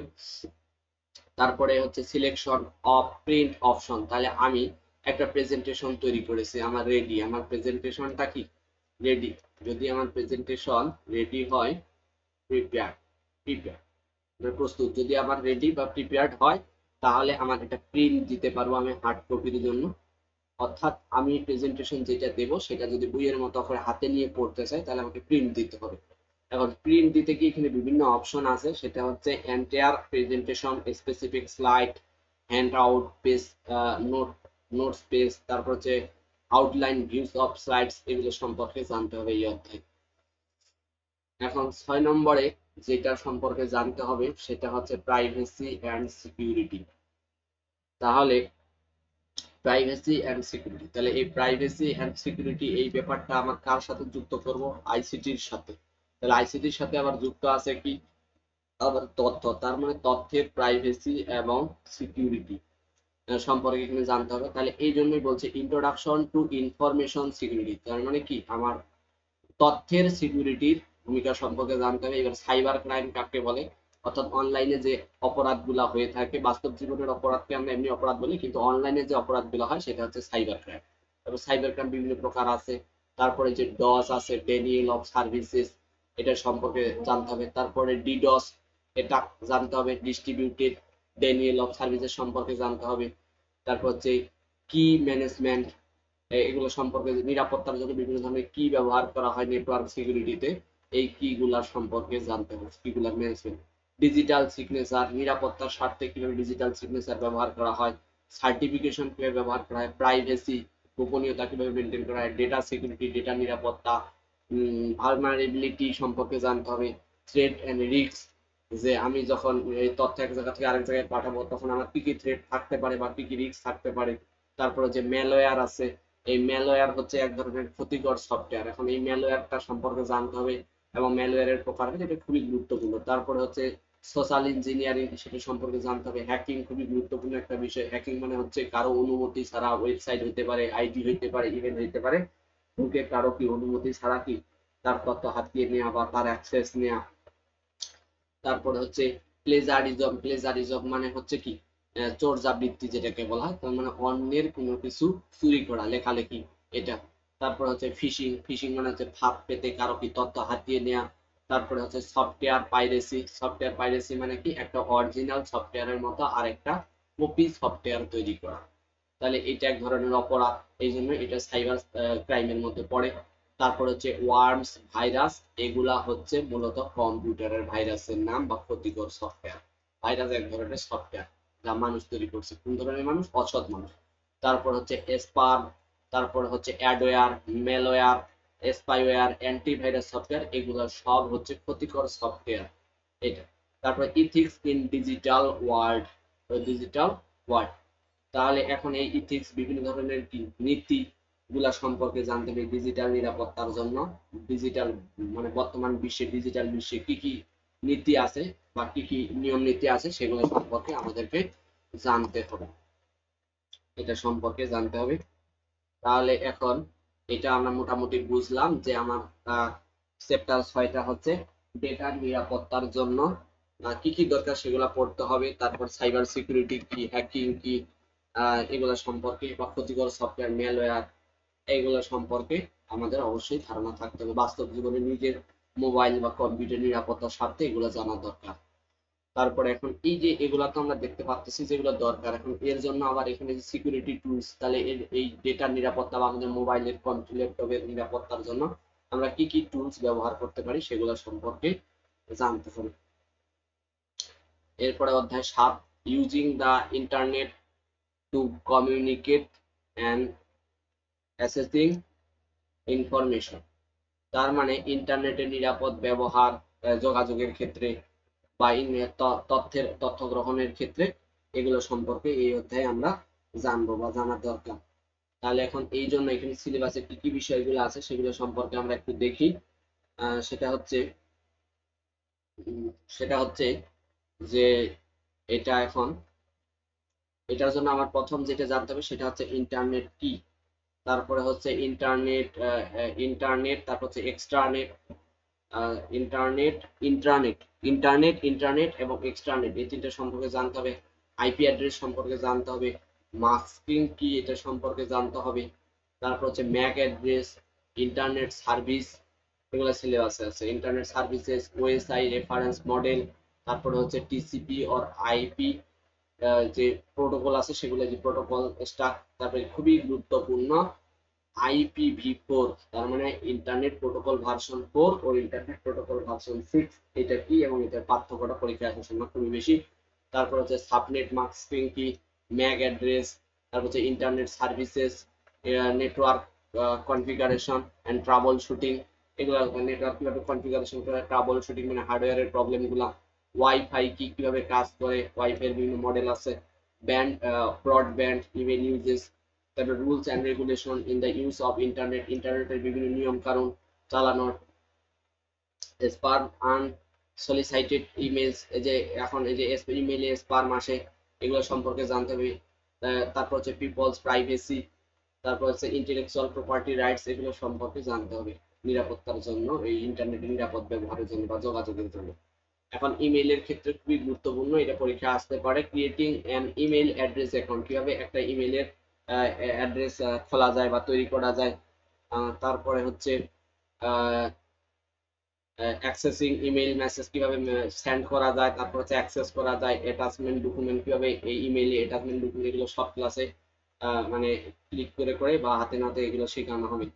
তাহলে এখানে কি শিখলাম যে আমরা জানতে হবে যে ইমেল অ্যাকাউন্ট কিভাবে তৈরি করা যায়, তারপর হচ্ছে মেসেজ সেন্ড করা যায়, অ্যাক্সেস করা যায়, তারপর ফাইল মানে যুক্ত করে পাঠিয়ে দেওয়া যায়, যেমন ছবি হইতে পারে, তারপর কোনো পিডিএফ ফাইল হতে পারে, ডক ফাইল হতে পারে। Uses the internet social network of communication, আমার সামাজিক যোগাযোগের ক্ষেত্রে আমরা কিভাবে ইন্টারনেটটা ব্যবহার করতে পারি। তারপর হচ্ছে যে ইউআরএল এর পূর্ণরূপ হচ্ছে ইউনিফর্ম রেজিস্ট্রেশন লোকেটর, যে একটা ওয়েবসাইটের ইউআরএল কি, টু অ্যাক্সেস ইনফরমেশন, তথ্য অ্যাক্সেস করার জন্য আমার ইউআরএলটার ভূমিকা কি সেটা সম্পর্কে জানতে হবে। তারপর হচ্ছে ইউজিং সার্চ ইঞ্জিন মানে হচ্ছে খোঁজার ইঞ্জিন, অর্থাৎ আমরা বিভিন্ন তথ্য খোঁজার জন্য যেগুলা ব্যবহার করে থাকি সেগুলো সম্পর্কে জানতে হবে। ডাউনলোডিং ইনফরমেশন, কিভাবে ইনফরমেশন ডাউনলোড করা যায় ফ্রম ইন্টারনেট থেকে কিভাবে ডাউনলোড করা যায় তথ্য। Trans transferring information from internet to a different application, কিভাবে ইন্টারনেট থেকে বিভিন্ন জায়গায় আমার তথ্য ট্রান্সফার করা যায়। ইন্টেলেকচুয়াল প্রপার্টি রাইটস, যেমন আইসিটি পলিসি আছে, সফটওয়্যার পাইরেসি, এগুলো সম্পর্কে জানতে হবে। খুবই গুরুত্বপূর্ণ এই অধ্যায়ের জন্য, ইন্টারনেটের সিকিউরিটি বা ডেটা ইনফরমেশন পাস করার জন্য, সেটি হচ্ছে যে এই ইউজিং ক্লড স্পেস। তাহলে ক্লড স্পেস মানে হচ্ছে ভার্চুয়াল স্পেস এক ধরনের, মানে বিভিন্ন কোনো কিছু আমি যদি ব্যবহার করতে চাই সেটা হচ্ছে ইয়ে করতে হয়, মানে ভাড়া নিতে হয় টাকা দিয়ে। বিভিন্ন ধরনের প্ল্যাটফর্ম আছে, যেমন যে গুগল ড্রাইভে যদি আমাদের কাছে জিমেল অ্যাকাউন্ট থাকে তাহলে তার আন্ডারে যে গুগল ড্রাইভ থাকে, গুগল ড্রাইভে আমরা 15 জিবি পর্যন্ত বিভিন্ন ধরনের তথ্য বা ফাইল বা ছবি, অডিও, ভিডিও রাখতে পারবো। এখন এরপরেও যদি এই 15 জিবিতেও যদি কারো জায়গা না হয়, দেখা যাচ্ছে কেউ 50 জিবি কিনতে চায়, তাহলে তাকে টাকা দিয়ে সাবস্ক্রিপশন কিনতে হবে। এখন এইটাকেই বলা হবে এই যে, তাহলে এই যে ওয়েবসাইটের ভিতরে যে আমার এই গুগল ড্রাইভ হচ্ছে ক্লড স্পেসের মধ্যে পড়ে। তাহলে স্পেস মানে কি, জায়গা, অর্থাৎ ভাড়া করা জায়গা, এটা এক ধরনের। তারপর হচ্ছে গুগল ওয়ার্কশিট, এটাতেও আমরা বিভিন্ন ধরনের তথ্য রাখতে পারবো, সেটা হচ্ছে কিছু ফ্রিতে রাখতে পারবো, আবার কিছু হচ্ছে আমরা টাকা দিয়ে রাখতে পারবো, অর্থাৎ যেরকম আমরা টাকা পেমেন্ট করব বা যেরকম প্রিমিয়াম ভার্সন কিনবো সেই হিসেবে আমরা জায়গা ব্যবহার করতে পারবো। তারপর হচ্ছে ওয়ান ড্রাইভ, তার মানে এটা হচ্ছে পে অ্যাজ গো। তাহলে পে অ্যাজ গো মানে যেরকম পেমেন্ট করবো সেই হিসেবে আমরা এটার ক্ষেত্রে সার্ভিস পাবো এটা।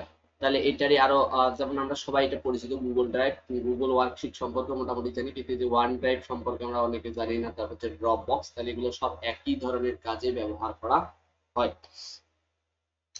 এখন আমরা দেখবো অধ্যায় 8-এ আমাদের সিলেবাসে কি আছে। তাহলে এখানে বলা হয়েছে যে অধ্যায় 8-এ ইমার্জিং টেকনোলজিস, তাহলে এখানে আমাকে যে বিষয়গুলো সম্পর্কে জানতে হবে সেটা হচ্ছে ডেটা অ্যানালাইটিক্স, আর্টিফিশিয়াল ইন্টেলিজেন্স ও মেশিন লার্নিং। এই প্রযুক্তিগুলো সম্পর্কে জানতে হবে। ডেটা অ্যানালাইটিক্স বা data analysis, artificial intelligence, AI, machine learning, ML, এই সম্পর্কে বর্তমান সময়ের জন্য খুবই গুরুত্বপূর্ণ, এবং এখান থেকে অনেক বেশি প্রশ্ন আসবে পরীক্ষায়। কোন অধ্যায় থেকে প্রশ্ন আসুক আর না আসুক, এই অধ্যায় থেকে প্রশ্ন আসবেই আসবে। তাহলে ইন্ট্রোডাকশন টু ডেটা অ্যানালাইটিক্স কি এটা জানতে হবে। এখন এই ডেটা অ্যানালিটিক্স এর ভিতরে ডেটা অ্যানালিটিক্স সম্পর্কে জানতে গেলে ডেটা কি সেটা সম্পর্কে জানতে হবে, ডেটার টাইপ জানতে হবে, ডেফিনিশন ডেটা অ্যানালাইটিক্স এটা জানতে হবে, basic concept in data analytics, basic application of data analytics. তারপরে তাহলে এখান থেকে আমাদের কি কি জানতে হবে, যে ডেটাটা কি, ডেটার টাইপ, ডেফিনিশন ডেটা অ্যানালিটিক্স কি, basic concept of data analytics, application of data analytics, common tools data analytics. অর্থাৎ আমি যদি ডেটা অ্যানালাইসিস বা বিশ্লেষণ করতে চাই তাহলে আমি কোন কোন সফটওয়্যার গুলার সহায়তা নেব। তাহলে এখানে সফটওয়্যার গুলাকে বলা হয়েছে টুলস। তাহলে সেই টুলস গুলার নাম হচ্ছে, আমি এক্সেল, তাহলে একটু আগে পড়ানো হয়েছিল যে মাইক্রোসফট এক্সেল দিয়ে আমি বিভিন্ন পরীক্ষার রেজাল্ট আমি বের করতে পারি, একই সাথে বিভিন্ন তথ্য উপাত্ত বিশ্লেষণ করা যায়। তাহলে তথ্য উপাত্ত বিশ্লেষণ করাকে আমরা বলবো ডেটা অ্যানালাইটিক্স। তারপরে এটার ক্ষেত্রে বলা হয়েছে ট্যাবলু, পাওয়ার বিআই, তারপর হচ্ছে পাইথন, এসকিউএল, এগুলা সম্পর্কে। তাহলে এই যে এসকিউএল কি, এসকিউএল হচ্ছে আমার ডেটাবেস ম্যানেজমেন্ট সফটওয়্যারের একটা ল্যাঙ্গুয়েজ। তাহলে যদি আমি কোথাও ডেটা ম্যানেজমেন্ট সফটওয়্যারের ক্ষেত্রে যদি ডেটা অ্যানালাইসিস করতে চাই তাহলে আমি এক্সেলের সহায়তা নিতে পারবো।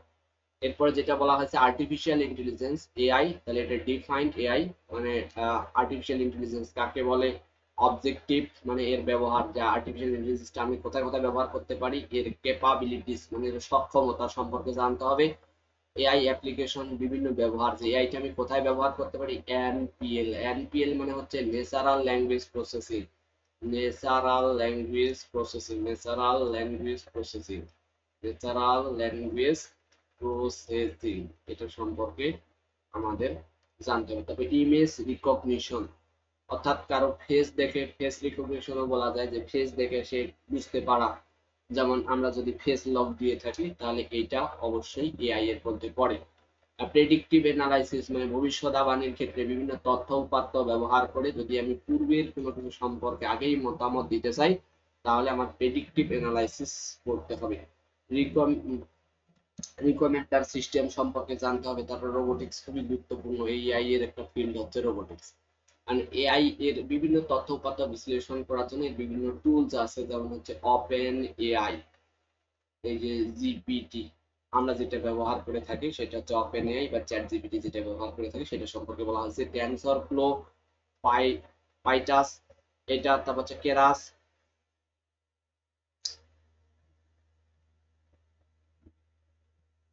তারপর হচ্ছে স্কিট, লার্ন ইটিসি সম্পর্কে বলা হয়েছে। এআই ইন ডেইলি লাইফ, যে আমরা বাস্তব জীবনে বা প্রাত্যহিক জীবনে এআই এর ব্যবহার করি, যেমন হচ্ছে ভয়েস অ্যাসিস্ট্যান্ট। ভয়েস অ্যাসিস্ট্যান্ট মানে কি, আমরা যদি বর্তমানে মোবাইল বা ল্যাপটপে ভয়েস দিয়ে কোনো কিছু বলি তাহলে সেটা কি শোনা যায়। তারপরে হচ্ছে ফেসিয়াল রিকগনিশন মানে ফেস দেখে কোনো কিছু বুঝতে পারা। GS routing suggestion, GS routing suggestion এইটা হচ্ছে গুগল ম্যাপের কাজ, যে গুগল ম্যাপ, গুগল ম্যাপ যেমন আমরা যদি গুগল ম্যাপের সাহায্যে রাস্তাঘাট চিনতে চাই তাহলে অবশ্যই আমাকে জিপিএস রাউটের সহায়তা নিতে হবে। তাহলে জিপিএস যদি পরীক্ষা আসে জিপিএস কি, তাহলে জিপিএস হচ্ছে রাস্তাঘাট চিনাতে সহায়তা করে।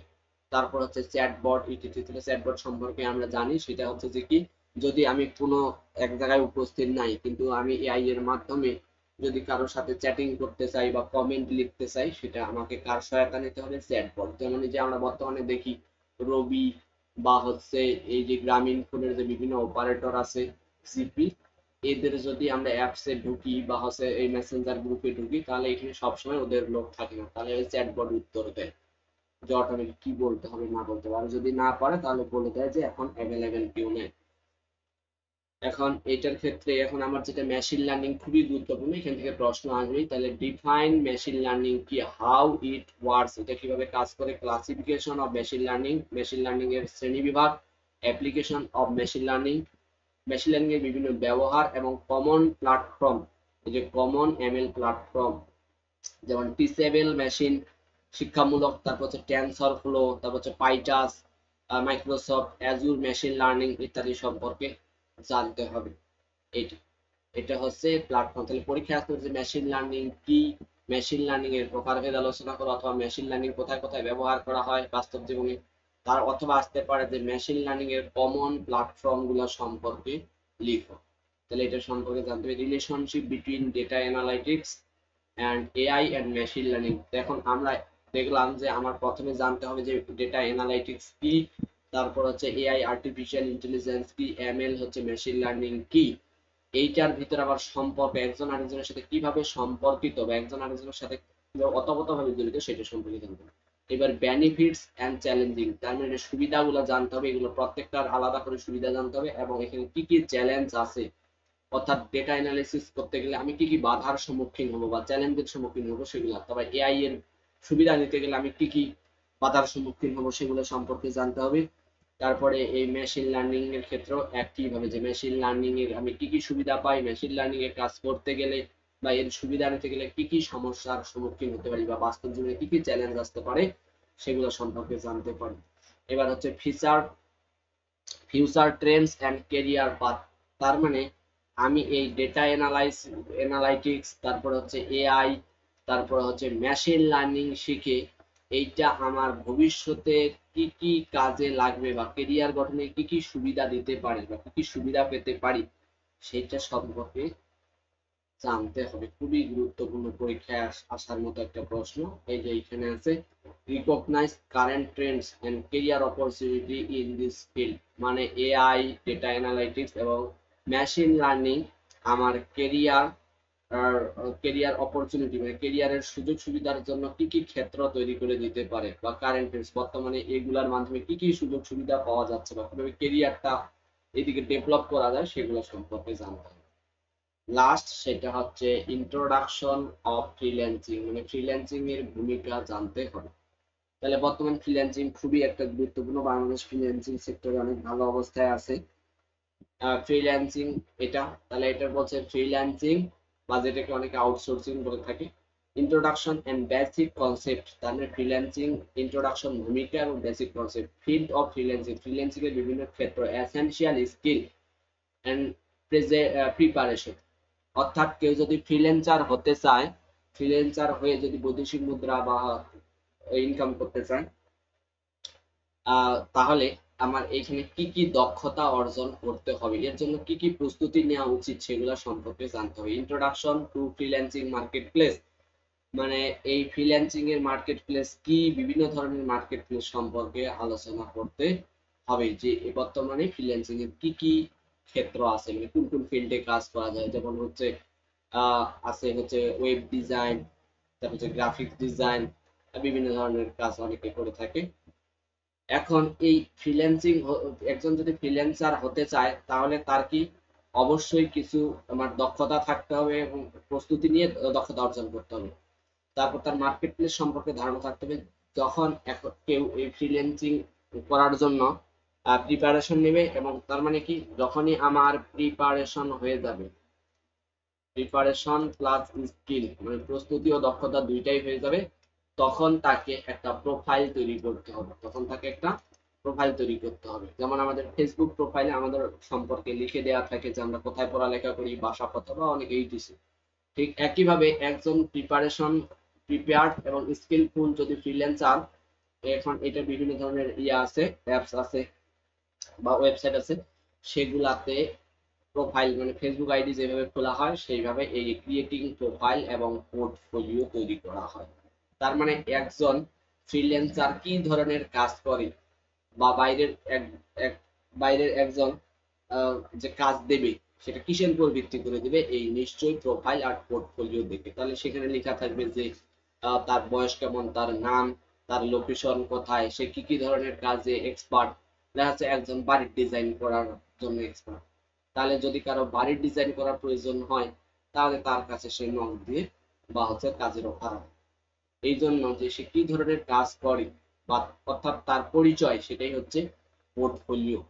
আর হচ্ছে প্রোফাইল মানে তার দক্ষতাগুলো যুক্ত করা থাকবে, সে কোন কোন বিষয়ে এক্সপার্ট।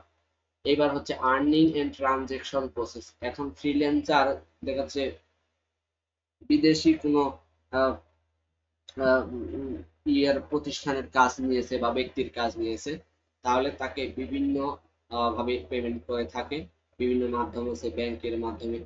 তাহলে এখন এইখান থেকে যে কাজটা করে টাকাটা যে নেবে বা পেমেন্টটা নেবে, এই আর্নিং এইটা, এবং এই ট্রানজেকশন প্রসেস, এখন থেকে বিদেশ থেকে একজন টাকা পাঠাইছে অ্যাব্রোড, বিদেশ থেকে একজন টাকা পাঠাইছে, কোথায় পাঠাইছে, তাহলে হচ্ছে কান্ট্রিতে মানে আমাদের দেশে পাঠাইছে। তাহলে এইখান থেকে এইখানে আসার যে আমরা মূলত কি এক ধরনের ইনকাম হবে, কাজ করলে ফ্রিল্যান্সিং করলে কি হবে, ইনকাম হবে। তাহলে এই ইনকামটাকে এখানে বলা হচ্ছে আর্নিং। তাহলে এই আর্নিংটা সম্পর্কে জানতে হবে। এখন আর্নিং করার পর তাহলে অ্যাকাউন্টে টাকা জমা হবে বা বিশেষ করে ডলার জমা হবে। এই ডলারটা বাইরের দেশ থেকে আমাদের দেশে নিয়ে আসে বা নিজের হাতে পৌঁছানো পর্যন্ত যে প্রসেস গুলো আছে সেটাকে বলা হবে ট্রানজেকশন প্রসেস। তার হচ্ছে বিল্ডিং এ কেরিয়ার অপরচুনিটি, কিভাবে এখানে কেরিয়ার অপরচুনিটি তৈরি করা যায়।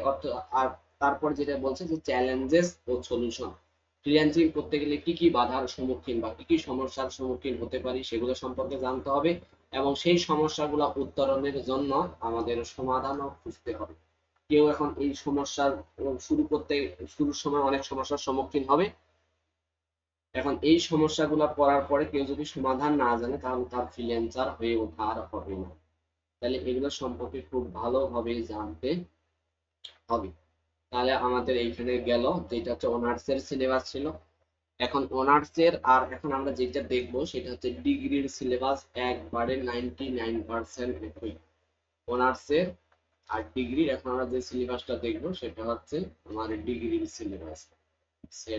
ডিগ্রির সিলেবাসটা সম্পর্কে জানবো, ডিগ্রির সিলেবাস। তাহলে এখন এই ফার্স্ট ইয়ারটা কোন সেশনের জন্য এফেক্টিভ বলেছে, 2024-25 শিক্ষাবর্ষের সামনে যাদের পরীক্ষা হবে অনার্স ফার্স্ট ইয়ারের, অনার্স এর রুটিন হয়ে গেছে, মাস্টার্স এর দেরি আছে, ডিগ্রির দেরি আছে। তো এখন এই জিনিসটা আমরা একটু আগে দেখলাম। অনার্স এর জন্য আমার কোর্স টাইটেলটা ছিল, কোর্স কোড ছিল অনার্স এর জন্য, কোর্স কোড কত ছিল আমরা একটু দেখে আসি। অনার্স এর জন্য কোর্স কোড ছিল হচ্ছে 21993। এটা হচ্ছে আমার অনার্স এর কোড, এটা হচ্ছে অনার্স, এটার ক্ষেত্রে হচ্ছে অনার্স এর আমার কোর্স কোড। আর এইটা হচ্ছে ডিগ্রির, তাহলে ডিগ্রিটা হচ্ছে 2111601। ঠিক একইভাবে আমার অনার্সে যেমন 75 মার্কের পরীক্ষা হবে, ডিগ্রিরও 75 মার্কের পরীক্ষা হবে, তার মধ্যে লিখিত হবে 60 মার্ক। আর তাহলে এটা হচ্ছে রিটেন, লিখিত হবে 60 মার্ক। আর এই 15 মার্কের হবে ল্যাব, এটারও ক্রেডিট 3, এর সাথে যোগ হবে আরেক ক্রেডিট, 15 ল্যাব না, 15 হচ্ছে ইনকোর্স, ইনকোর্স ইনকোর্স এটা 15। আর এর সাথে যোগ হবে 1 ক্রেডিটের ল্যাব। তাহলে আইসিটি মূলত 4 ক্রেডিট, 3 ক্রেডিট লিখিত আর 1 ক্রেডিট হচ্ছে ল্যাব। এখন এইখানে দেখবো অল্প একটু পার্থক্য, 99% কি সিলেবাসের ভিতরে কোনো পরিবর্তন নেই, কিন্তু এর আগে বলা হয়েছিল যে এইখানে আমরা এই পুরো কোর্সটা শিখে কোর্স লার্নিং আউটকাম এটার ক্ষেত্রে ছিল 6টা। আচ্ছা এটার ক্ষেত্রে কয়টা? এটার ক্ষেত্রেও আছে 6টা, ওইখানেও যেগুলা বলা হয়েছে এইখানেও হুবহু তাই বলা হয়েছে। এখন ওইখানে আমরা দেখলাম definition of ICT, basic concept of terminology, data and information application of ICT advantage, এইটার ক্ষেত্রেও একই রকমেরই জিনিস, এই একই রকমের জিনিস, ইনফরমেশন প্রসেসিং একই রকমের, হুবহু একই। তাহলে প্রথম অধ্যায়টা 100% একই আছে, কোনো সমস্যা নাই। এবার দ্বিতীয় অধ্যায়টা আমরা যেটা দেখলাম সেটা হচ্ছে হার্ডওয়্যার সফটওয়্যার, একই নাম দেওয়া আছে। তাহলে এই যেটার ক্ষেত্রে দ্বিতীয় অধ্যায়টা কি দেখে আসি। তাহলে দ্বিতীয় অধ্যায়টা আছে hardware and software, categories of the computer hardware, input device output device দেখি। এটার ক্ষেত্রে ক্যাটাগরিজ অফ এটা input device output device storage, এগুলো সব হুবহু একই আছে। দেখি কোনো চেঞ্জ আছে নাকি, না কোনো চেঞ্জ নাই। তাহলে আমি দেখলাম দ্বিতীয় অধ্যায়টাও আমার 100% সেম, অনার্স আর ডিগ্রির জন্য সেম। এটা আমরা দেখছি ডিগ্রির সিলেবাস, যেখানে লেখা আছে ডিগ্রির সিলেবাস। তাহলে তৃতীয় অধ্যায়টাও একইভাবে word processing, their uses, introduction and Microsoft Word software, file creation, saving ইত্যাদি।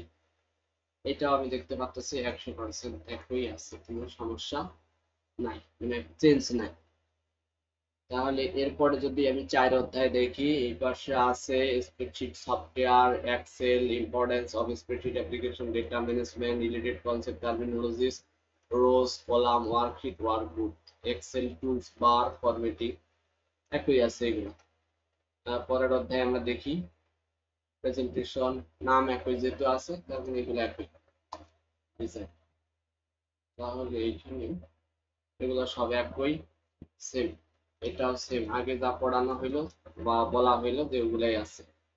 রিডস রেট আছে।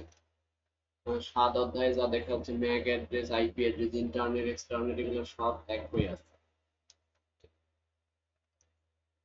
এটা সব একই। 7, 8 নম্বরে যেটা আমরা দেখতে পাচ্ছি, 8 নম্বরে টুলস, এগুলো সব সেম টু সেম, এটাও সব একই আছে, সেম। তারপরে আমি যেটা দেখবো 8 নম্বরটা ইন্ট্রোডাকশন অফ ফ্রিল্যান্সিং, এটা সবশেষে আমরা বললাম introduction in basic concept, freelancing essential skill, creation and portfolio, এগুলো বললাম। Transaction, building a freelancing career, challenges and solution, 100% হুবহু। তার মানে আমরা এখান থেকে একটা সিদ্ধান্ত নিতে পারি যে আমার অনার্স প্রথম বর্ষের জন্য যে সিলেবাসটা জাতীয় বিশ্ববিদ্যালয়ের আইসিটির, ডিগ্রির জন্য একই, তার মানে দুইটার জন্য একটা বই পড়লেই হবে, কোনো সমস্যা নাই। এখন আমরা আসি যে এত বড় সিলেবাস অল্প সময়ে কিভাবে পড়াশোনা করব এবং এখান থেকে কিভাবে অল্প পড়ে ভালো রেজাল্ট করা যায়। তাহলে এখন এই এত বড় সিলেবাস অল্প সময় পড়ার জন্য আমি একটা শর্টকাট সাজেশন তৈরি করছি। সেই সাজেশনটার নাম হচ্ছে জাতীয় বিশ্ববিদ্যালয়ে অনার্স ও ডিগ্রি প্রথম বর্ষের আইসিটি সুপার শর্ট সাজেশন। এটা হচ্ছে সুপার শর্ট সাজেশন। অন্যান্য বইগুলা আমি দেখেছি যে বাজারে অন্যান্য যে বইগুলো আছে সেগুলো হচ্ছে 360 পেজ অথবা 450 পেজ বা 487 পেজ, এরকমের। মূল বইগুলা তো আরো বড়। তাহলে এত পড়ার টাইম নেই। জাতীয় বিশ্ববিদ্যালয়ের বলি আর ভার্সিটির বলি, আমরা রুটিন হওয়ার পরে বা রুটিনের হওয়ার পরে আমরা পড়ালেখা শুরু করি, বা রুটিনের ফাঁকে ফাঁকে যে ছুটিগুলা থাকে 3 দিন বা 4 দিন, ওই সময়টুকু শুধু পড়ালেখা করি। তাহলে এই বইটা অল্প সময় পড়ে কিভাবে আয়ত্ত করা যায় বা অল্প প্রশ্ন পড়ে কিভাবে শতভাগ প্রশ্নের উত্তর করা যায় ঘুরিয়ে পিছিয়ে যেভাবেই আসুন না কেন, সেই জন্য এই সাজেশন বইটা তৈরি করা হয়েছে। তখন আমরা দেখবো সাজেশন বইটা কিভাবে তৈরি করা হয়েছে এবং এর ভিতরে কি কি আছে। তাহলে এই বইয়ের প্রথমে যেটা আছে সেটা হচ্ছে সূচিপত্র। তাহলে আমরা দেখলাম যে 8টা আমাদের এই সিলেবাসে অনার্সে বলি বা ডিগ্রিতে বলি 9টা অধ্যায় আছে। তাহলে আমরা এখানে অধ্যায় দেখতে পাচ্ছি 1 2 3, তারপর 4 5 6 7 8 9। তাহলে প্রত্যেকটা অধ্যায়ে আমি খুব একটা বেশি প্রশ্ন দিইনি, 8টা 10টা 12টা, যেই অধ্যায়টা খুবই গুরুত্বপূর্ণ বা যেই প্রশ্নগুলো না দিলেই নয়, সর্বোচ্চ মনে হয় 20টা প্রশ্ন দেওয়া হয়েছে একটা অধ্যায়ে, আর বাকিগুলাতে 12টা 8টা 9টা করে দেওয়া আছে। এখন ওই প্রশ্নগুলো ভিতরে আলোচনা করা হয়েছে। এখন এই ওর মধ্যে শর্টের মধ্যে আরো শর্ট তৈরি করে সাজেশন তৈরি করা হয়েছে। যেমন প্রথম অধ্যায়ের জন্য খুবই গুরুত্বপূর্ণ দেওয়া হয়েছে যে প্রশ্ন 1 99% ইম্পর্টেন্ট, আসার খুব কাছাকাছি, ট্রিপল স্টার। তারপর 1-এর পরে 3 নম্বর, 5 নম্বর, 6 নম্বর, 9 নম্বর, 10 11 12, 1 2 3 4 5 6 7 8। কোন শিক্ষার্থী যদি এই 8টি প্রশ্ন প্রথম অধ্যায় থেকে পড়ে যায় তাহলে তার ইনশাআল্লাহ শতভাগ প্রশ্ন কমন আসবেই আসবে। আচ্ছা, আগে আমরা সূচিপত্র দেখি, তারপরে কেমন কি প্রশ্ন আসে সেগুলা এটা। তাহলে একইভাবে প্রত্যেক অধ্যায় থেকে আমি খুবই অল্প প্রশ্ন লেখার চেষ্টা করেছি, এমন ভাবে প্রশ্নগুলো সাজাই দেওয়া হয়েছে যেন একটা প্রশ্ন করে অন্তত 5টা প্রশ্নের উত্তর লেখা যায় বা ঘুরাই পেঁচে যায় এই প্রশ্ন আসলে কেন। এখন শর্ট ওইখানে দেওয়া আছে ভিতরে, এই যে যেমন এখানে যদি দেখি যে এটা কিভাবে লেখা হয়েছে, আমরা দেখে আসি। এই যে এটা হচ্ছে মূল বইটা, মূল বইটার ভিতরে বা মূল সাজেশন বইটা হচ্ছে এইটা। এটা যদি দেখে আসি যে প্রথম অধ্যায় হচ্ছে এইটা, এটা হচ্ছে প্রথম অধ্যায়, এটা হচ্ছে আমার প্রথম অধ্যায়। এটা এই যে অনার্স ও ডিগ্রি প্রথম বর্ষের জন্য সুপার শর্ট সাজেশন। তাহলে প্রথম অধ্যায়ের এই যে 1 নম্বর প্রশ্নটা বলা হয়েছে ট্রিপল স্টার এবং 99% পরীক্ষায় আসা। এখন এই প্রশ্নটা সুন্দরভাবে এখানে লেখা হয়েছে। এখন একটা জিনিস খুব ভালোভাবে দেখি, এখানে প্রশ্ন বলা হয়েছে যে তথ্য ও যোগাযোগ প্রযুক্তি বলতে কি বোঝায়। তাহলে এখানে প্রথমে লেখা হয়েছে যে ইনফরমেশনের পূর্ণরূপ হচ্ছে ইনফরমেশন এন্ড কমিউনিকেশন টেকনোলজি, এটা লিখলে খুব ভালো হয়। তারপরে বলা হয়েছে যে আইসিটি কাকে, তাহলে আইসিটি হলো এমন প্রযুক্তি যার মাধ্যমে তথ্য সংগ্রহ, সংরক্ষণ, প্রক্রিয়াকরণ, আদান প্রদান ও ব্যবস্থাপনা করা হয়, তাকে আমরা বলবো আইসিটি। তাহলে এখন এই computer, internet, mobile phone, telecommunication ইত্যাদি আইসিটি এর অংশ। কেউ যদি এইটা লিখে তাহলে সে ফুল মার্কস পাবে, কোনো সমস্যা নাই। কিন্তু এর বাইরেও কারো কাছে যদি এইটা পড়তে কঠিন মনে হয়, আমি এখানে বিভিন্ন ভাবে সংজ্ঞা দিয়েছি, বিভিন্ন সংস্থার মধ্যে আইসিটি। তাহলে এখন এই যে ইউনেস্কো কি বলেছে, ইউনাইটেড নেশনস কি বলেছে, তারপর হচ্ছে organisation for economic cooperation and development কি বলেছে আইসিটি সম্পর্কে, ইউরোপিয়ান কমিশন কি বলেছে, রেফারেন্স দিয়ে বলা হয়েছে। এখন এই প্রশ্নটা এত বড় করে লেখার কি দরকার বা এত রেফারেন্স দিয়ে লেখার কি দরকার। এখন আমাদের বেশি পরীক্ষায় বেশি বা খাতায় বেশি মার্কস পাওয়ার জন্য সবার আগে মাথা রাখা দরকার যে আমি যদি প্রশ্নের শুরুতে বা লেখার শুরুতে বোঝাতে পারি যে আমি পড়াশোনা করে পরীক্ষা দিতে বসছি বা লিখতে বসছি বা লিখছি, তাহলে কিন্তু ভিতরে যদি আমরা একটু মোটামুটি লিখি তারপরে ভালো মার্কস পাওয়া যায়। যেহেতু তথ্য ও যোগাযোগ প্রযুক্তি এটা 1 নম্বর প্রশ্নে আসার সম্ভাবনা খুবই বেশি, এই জন্য আমি প্রথমে কি করব, এটা লিখবো, লেখার পর রেফারেন্স দিয়ে আমি সংজ্ঞাটা লিখলে স্যার মনে করবে যে সে পড়াশোনা করেই পরীক্ষা দিতে বসছে, এই জন্য রেফারেন্স দিয়ে লিখছে, একবারে স্পেসিফিক ভাবে লিখছে। তাহলে আমাদের সবার ভালো মার্কস পাওয়ার জন্য একটা বুদ্ধি খাটাইতে হবে যে প্রথমের কোনো কিছু বা প্রথম একটা বা দুইটা প্রশ্নের যা লিখবো একটু হুবহু লেখার চেষ্টা করব বা মোটামুটি অ্যাকুরেট লেখার চেষ্টা করবো, এবং কোনো যদি সংজ্ঞা থাকে তাহলে রেফারেন্স দিয়ে লিখবো, যেন স্যার প্রথমে একটা দুইটা প্রশ্ন পড়ে মনে করে আমার শিক্ষার্থী বা আমার স্টুডেন্ট যে জেনে বুঝে বা মুখস্থ করে বা হচ্ছে পড়াশোনা করে লিখছে। তারপরে যদি প্রশ্নগুলো একটু কম কমন থাকে তাহলে আমরা সেগুলো মোটামুটি লিখলেই, আমি প্রথমের দুইটা যেহেতু স্যারের কাছে পজিটিভ ভাইবে চলে গেছে যে পড়াশোনা করে, তাহলে বাকিগুলোতে এমনিতেই ভালো মার্কস পাওয়া যাবে ইনশাআল্লাহ। তারপরে যেটা লেখা হয়েছে যে আইসিটি এর মৌলিক ধারণা, তারপরে হচ্ছে আইসিটি এর উপাদান এগুলা, তারপরে এখানে বলা হয়েছে আইসিটি এর পরিভাষা এটা। এখন এইখানে আইসিটি এর পরিভাষা সুন্দর করে পয়েন্টগুলো এমন ভাবে ব্যাখ্যা করা হয়েছে, যদি ডেটা আলাদা ভাবে আসে ডেটা কি তাহলে এইটুকু লেখা যাবে, বা তথ্য কি এটাও লেখা যাবে, তথ্য প্রযুক্তি কি সেটাও লেখা যাবে, তারপরে হচ্ছে ইন্টারনেট কি, ইন্টারনেট, ইন্টারনেট, তারপর হচ্ছে এক্সট্রানেট, আমরা দেখলাম 8 অধ্যায় আবার এগুলো আছে। তাহলে এইখানে পড়লে 8 অধ্যায়ের পড়াটাও একেভাবে হয়ে যাচ্ছে, ইন্টারনেট নিরাপত্তা, আইওটি কি এটা। তাহলে এইটা এখন এই প্রশ্ন এখানে দেওয়া হয়েছে একটা, এই একটা আছে কয় পেজ, 2 পেজ।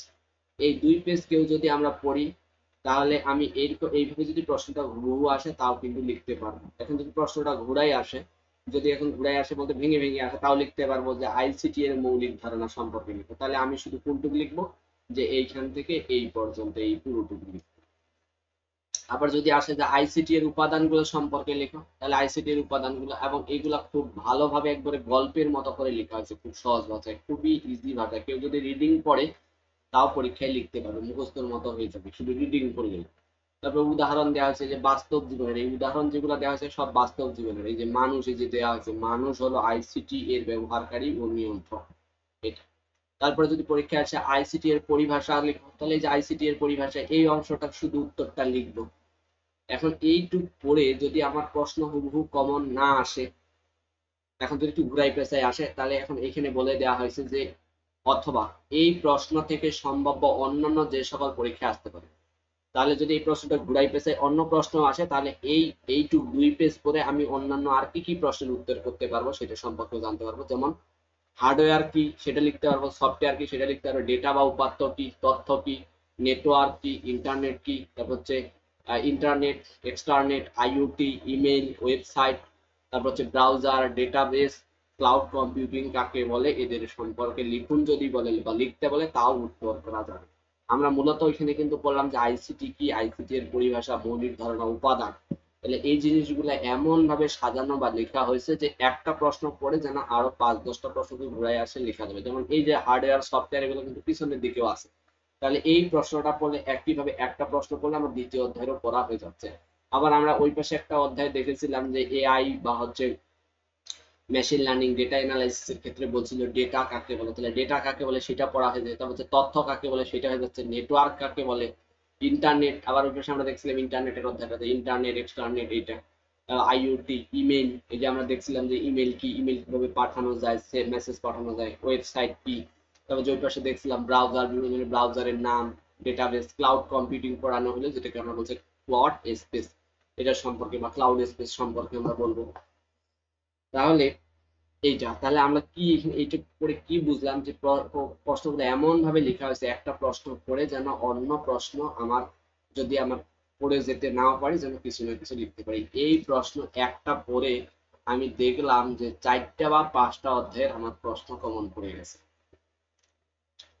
ঠিক একইভাবে যে এটা 2 নম্বর প্রশ্নটা কত কি গুরুত্বপূর্ণ, দেখা যাচ্ছে 99%, 2% সুন্দর করে লেখা হয়েছে। এগুলা এত সুন্দর বা সহজ ভাষায় লেখা হয়েছে, একবারে নিজের ভাষায়, কোনো বইয়ের কঠিন ভাষায় না। তারপরে এই প্রশ্ন, একটা প্রশ্ন লেখা হয়েছে যে তথ্য যোগাযোগ প্রযুক্তি শিক্ষা, সামাজিক ও অর্থনৈতিক উন্নয়নে কি ধরনের প্রভাব ফেলছে বিশ্লেষণ করো। তাহলে এই প্রশ্নটা এখন ভেঙে ভেঙেও আবার আসতে পারে। তাহলে এদের শিক্ষার ক্ষেত্রে কিভাবে তথ্য যোগাযোগ ইতিবাচক নেতিবাচক প্রভাবগুলা, তার মানে এই প্রশ্নটা একটা যখন প্রশ্ন করবো বেশ বড় মনে হবে, কিন্তু এই প্রশ্ন, একটা প্রশ্ন যদি আমি পড়ে ফেলি তাহলে এইখান থেকে আমার 3-4টা প্রশ্ন পড়া হয়ে যাবে। যদি প্রশ্ন 3-4 ভাবে ঘুরায় পেঁচায় আসে তাহলে আমরা এটার উত্তর করতে পারবো। তাহলে শিক্ষা ক্ষেত্রে যদি পরীক্ষা আসে, শিক্ষা ক্ষেত্রে আইসিটির ব্যবহার বা প্রভাব লিখো, তাহলে এই যে প্রভাব এগুলা লিখবো। তাহলে এখন এটা প্রভাব করলাম। তারপরে একই সাথে ইতিবাচক আবার হচ্ছে নেতিবাচক, এটা সম্পর্ক আমার হচ্ছে এই ইয়ে করা যাবে, এটা ইতিবাচক নেতিবাচক প্রভাব গুলা লেখা যাবে। তাহলে একইভাবে স্বাস্থ্য খাতে, ব্যবসার খাতে, সামাজিক ক্ষেত্রে খুব ভালোভাবে এটা সাজানো আছে প্রত্যেকটার ইন ডিটেলস। এগুলা ক্লাসে, এই যে এটা হচ্ছে নাম্বার ধরে ধরে ক্লাসে বুঝাই বুঝাই করানো হবে আমাদের কোর্সে।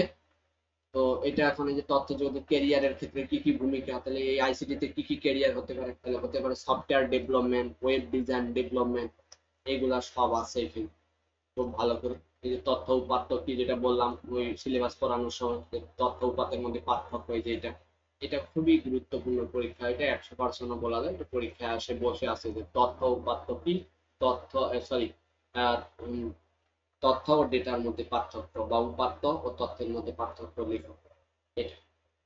তাহলে এগুলো সম্পর্কে আমরা ভালো করে জানবো। আচ্ছা, আমরা যেটা জানবো সেটা হচ্ছে, এখন যেটা জানবো সেটা হচ্ছে যে আমাদের কত মার্কসের পরীক্ষা হবে এবং প্রশ্ন কি রকমের হবে। তাহলে আমাদের পরীক্ষা আমরা দেখলাম যে আমাদের লিখিত পরীক্ষাটা হবে 60 মার্কসের। 60 মার্কস লিখিত পরীক্ষাটা হবে 60 মার্কস। আর আমার সময় হচ্ছে 3 ঘন্টা। কয় ঘন্টা পরীক্ষা থাকবে? 3 ঘন্টা। তাহলে এখানে যে কোনো 6টি প্রশ্নের উত্তর, এটা এই যে আমি একবারে সংগ্রহ করছি, সেটা হচ্ছে জাতীয় বিশ্ববিদ্যালয়ের নমুনা প্রশ্ন থেকে। জাতীয় বিশ্ববিদ্যালয় থেকে একটা নমুনা প্রশ্ন দেওয়া হয়েছে, সেখানে এটা যে কি রকমের প্রশ্ন হবে সেখানে বলে দেওয়া আছে। তাহলে এখানে যে কোনো 6টি, তাহলে যে কোনো 6টি নমুনা প্রশ্ন দেওয়া আছে কয়টি? প্রশ্ন দেওয়া আছে 9টি। প্রশ্ন দেওয়া আছে 9টি। প্রশ্ন দেওয়া আছে 9টি। 9টি থেকে উত্তর দিতে হবে কয়টি? 6টি। কিন্তু 9টি সরাসরি প্রশ্ন আসবে না, 9টি আসবে সেট আকারে। সেট বলতে আমরা কি বুঝি? সেট বলতে বুঝি যে সেকেন্ড ব্র্যাকেট দিয়ে লেখা হয় এখানে আমার একের অধিক উপাদান থাকে। তাহলে সেট এরকমের। তাহলে এই 1 নম্বর প্রশ্নকে যদি আমি বলি প্রথম সেট, এটাকে বলবো প্রথম সেট। সেট সম্পর্কে আমাদের ধারণা নেই। তাহলে এই সেটের ভিতরে একের অধিক প্রশ্ন থাকবে, যেমন এই যে একটা প্রশ্ন, এই দুইটা প্রশ্ন, এই তিনটা প্রশ্ন। তাহলে জাতীয় বিশ্ববিদ্যালয় থেকে যে প্রশ্নটি দেওয়া হয়েছে সেটার প্রশ্নটা, প্রথম প্রশ্নটা করা হয়েছে যে আইসিটি কি। তাহলে আমি এখানে দেখালাম যে আইসিটি কি। আইসিটি পেশাগত জীবনে কি প্রভাব ফেলে, তাহলে এইটা সম্পর্কে লিখতে হবে প্রশ্ন। প্রথম আইসিটি কাকে বলে, এর উপরে 1 মার্কস।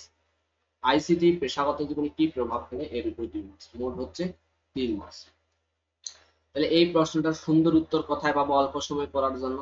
তাহলে এইটা হচ্ছে এই যে আমার লেখা বই অনার্স ডিগ্রি প্রথম বর্ষের আইসিটি সুপার সাজেশনের এই আইসিটি কি পড়ার জন্য আমার পড়তে হবে 7 নম্বর পৃষ্ঠার 1 নম্বর প্রশ্ন। আর এর সাথে পড়তে হবে 21 নম্বর পৃষ্ঠার 13 নম্বর প্রশ্ন। এরপর আমি দেখলাম যে ওখানে বলে দিয়েছিলাম যে ডেটা ও ইনফরমেশন পরীক্ষায় আসার মতো একটা প্রশ্ন পরীক্ষায় এসছে বলে তো শতভাগ নিশ্চিত এক প্রকারে ধরে নিতে পারি। তাহলে ডেটা ও ইনফরমেশন কি, যেহেতু এটা পরীক্ষায় আসবেই, এই প্রশ্নটা খুব সাজিয়ে গুছিয়ে ভালোভাবে লিখতে হবে। তাহলে এটা কোথায় সুন্দর উত্তর দেওয়া আছে? আমার লেখা আইসিটি প্রথম বর্ষের আইসিটি সুপার শর্ট সাজেশনের 13 পৃষ্ঠার 5 নম্বর প্রশ্নটি পড়লেই হবে। তারপরে এখন এটা এক সেটের উত্তরে। তাহলে এখন ডেটা ও ইনফরমেশনের পার্থক্য দেওয়া হয়েছে 3 মার্কস, তবে 2 মার্কস আসার সম্ভাবনা বেশি। 3 মার্কস আসলে ভালো। এখন বলছে কম্পিউটারের বিভিন্ন প্রজন্ম সম্পর্কে বলা হয়েছে। এখন আমরা কিন্তু এখানে দেখতেছিলাম যে সিলেবাসে কম্পিউটারের প্রজন্ম সম্পর্কে বলা নাই, কিন্তু এখানে লেখা ছিল কম্পিউটারের ক্যাটাগরি ছিল, কম্পিউটার শ্রেণী বিভাগ। তার মানে এই প্রশ্নটাতে কম্পিউটারের শ্রেণী বিভাগটা আসার সম্ভাবনাটা খুবই বেশি। তাহলে এর উপরে দেওয়া আছে 3 মার্কস। তাহলে 4 মার্কস। তাহলে আমি দেখলাম 3, 4 আছে, 3, 3 আর হচ্ছে 4, মোট 10 মার্কস। তার মানে 10 মার্কস মিলে এক সেট। এখানে প্রশ্ন যে তিনটাই আসবে এমনটা না, প্রশ্ন ক, খ, গ, অথবা শুধু ক আর খ আসতে পারে, অথবা ঘ পর্যন্ত আসতে পারে। অর্থাৎ প্রশ্ন থাকবে একটা থাকার সম্ভাবনা খুব কম, তাহলে 2টা অথবা 3টা অথবা 4টা, তবে সব থেকে বেশি সম্ভাবনা 3টা করে থাকার। তাহলে একইভাবে ওরা দিয়েছে এটা যে কম্পিউটারের হার্ডওয়্যারের শ্রেণী বিভাগ করো, প্রতিটি 2টি করে উদাহরণ। তাহলে বাস্তব জীবনের উদাহরণ আমার ওই শর্ট সাজেশনে দেওয়া আছে। তাহলে এটার উত্তর আমরা কোথায় পাবো? আইসিটি সুপার শর্ট সাজেশনের 22 নম্বর পৃষ্ঠার 1 নম্বর প্রশ্ন। তাহলে এখন জাতীয় বিশ্ববিদ্যালয়ের যে নমুনা প্রশ্নগুলা দিয়েছে সবগুলার সুন্দর করে উত্তর এখন যেন এটা পড়তে কারো অসুবিধা না হয় বা এদিক সেদিক বা অনেক বইয়ে এগুলা ভালো করে উত্তর লেখা নাই, বা যে উত্তরগুলা লেখা আছে সেটা থেকে মানসম্মত মার্কস পাওয়া যাবে না। এই জন্য এমন সুন্দরভাবে লেখা হয়েছে। এখানে যেইভাবে লেখা আছে বইয়ের প্রশ্নের উত্তরগুলা আমার বইয়ে, এইভাবে যদি কেউ লিখতে পারে বা কাছাকাছিও বা 80% কাছাকাছিও লিখতে পারে, এটা হচ্ছে একবারে নিজের লেখা, স্যার মনে করবে যে বুঝে শুনে লিখেছে, ফুল মার্কস পাওয়া যাবে। এইভাবে প্রত্যেকটা প্রশ্নের উত্তর করা আছে। এখন এরপরে হচ্ছে মেইন আকর্ষণ বা বিশেষ আকর্ষণ। আমি এইখানে অল্প কয়েকটি প্রশ্ন দিয়ে একটা সাজেশন তৈরি করছি, কারো যদি শুধু পাস দরকার হয় এই কয়টা প্রশ্ন বা এইখানে যে 6টা নমুনা একটা প্রশ্ন দেওয়া হয়েছে, এই যে সুপার শর্ট সাজেশনের নমুনা প্রশ্ন, এই কয়টা প্রশ্ন পড়ে গেলেই সে পাস, নিশ্চিত ভাবে, শুধু পাস না নিশ্চিত পাস। আবার যদি এই কটা প্রশ্নই কেউ মনে রাখতে পারে তাহলে আমি মনে করি সে শতভাগ 100% উত্তর করে আসতে পারবে। কেন উত্তর করে আসতে পারবে? কারণ আমার প্রশ্ন থাকবে 9টা, 9টা থেকে দিতে হবে কয়টা? 6টা। তাহলে এই 6টার এখন এই জন্য তো আমার 9টাই পড়ার দরকার নেই। তাহলে এইটা যদি কেউ পড়ে যায় তাহলে তার 6টা হুবহু কমন থাকবে, 6টা, 9টা থাকবে না, 6টা। কিন্তু কেউ যদি পুরো শর্ট সাজেশনটা পড়ে যায় তাহলে তার 9টি প্রশ্নই হুবহু কমন থাকবে ইনশাআল্লাহ। তাহলে এই জন্য আমি একটু বেশি করে দিয়েছি, অর্থাৎ কি কারো যদি শুধু পাস দরকার বা কম পড়া দরকার, তাহলে এই প্রথম অধ্যায়, এটা মূলত প্রথম অধ্যায়ের উপর সাজেশনটা দেওয়া হয়েছে, এই প্রথম সেটটা প্রথম অধ্যায়, মানে 9টা প্রশ্ন 9টা অধ্যায় থেকে দেওয়া আছে। কেউ যদি এই প্রথম অধ্যায় থেকে একটা, দুইটা, তিনটা, চারটা, এই 4টা প্রশ্ন পড়ে যায়, তাহলেই সে উত্তর করে আসতে পারবে।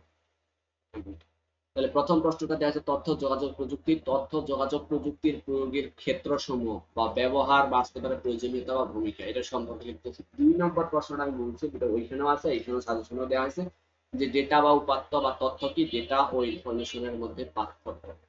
তারপরে দিয়েছে কম্পিউটারের, ওইখানে আমি দেখলাম কম্পিউটারের প্রজন্ম দিয়েছে নমুনা প্রশ্নে, আমি এখানে দিয়েছি কম্পিউটারের শ্রেণী বিভাগ ও প্রকারভেদ আলোচনা করো।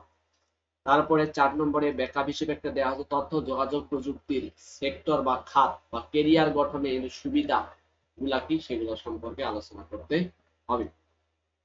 তাহলে কেউ যদি অল্প পড়তে চায়, তাহলে এই 4টা প্রশ্ন পড়ে গেলে, ডিগ্রির ক্ষেত্রে হোক অনার্সের ক্ষেত্রে হোক, পড়ে গেলেই কমন থাকবে ইনশাআল্লাহ।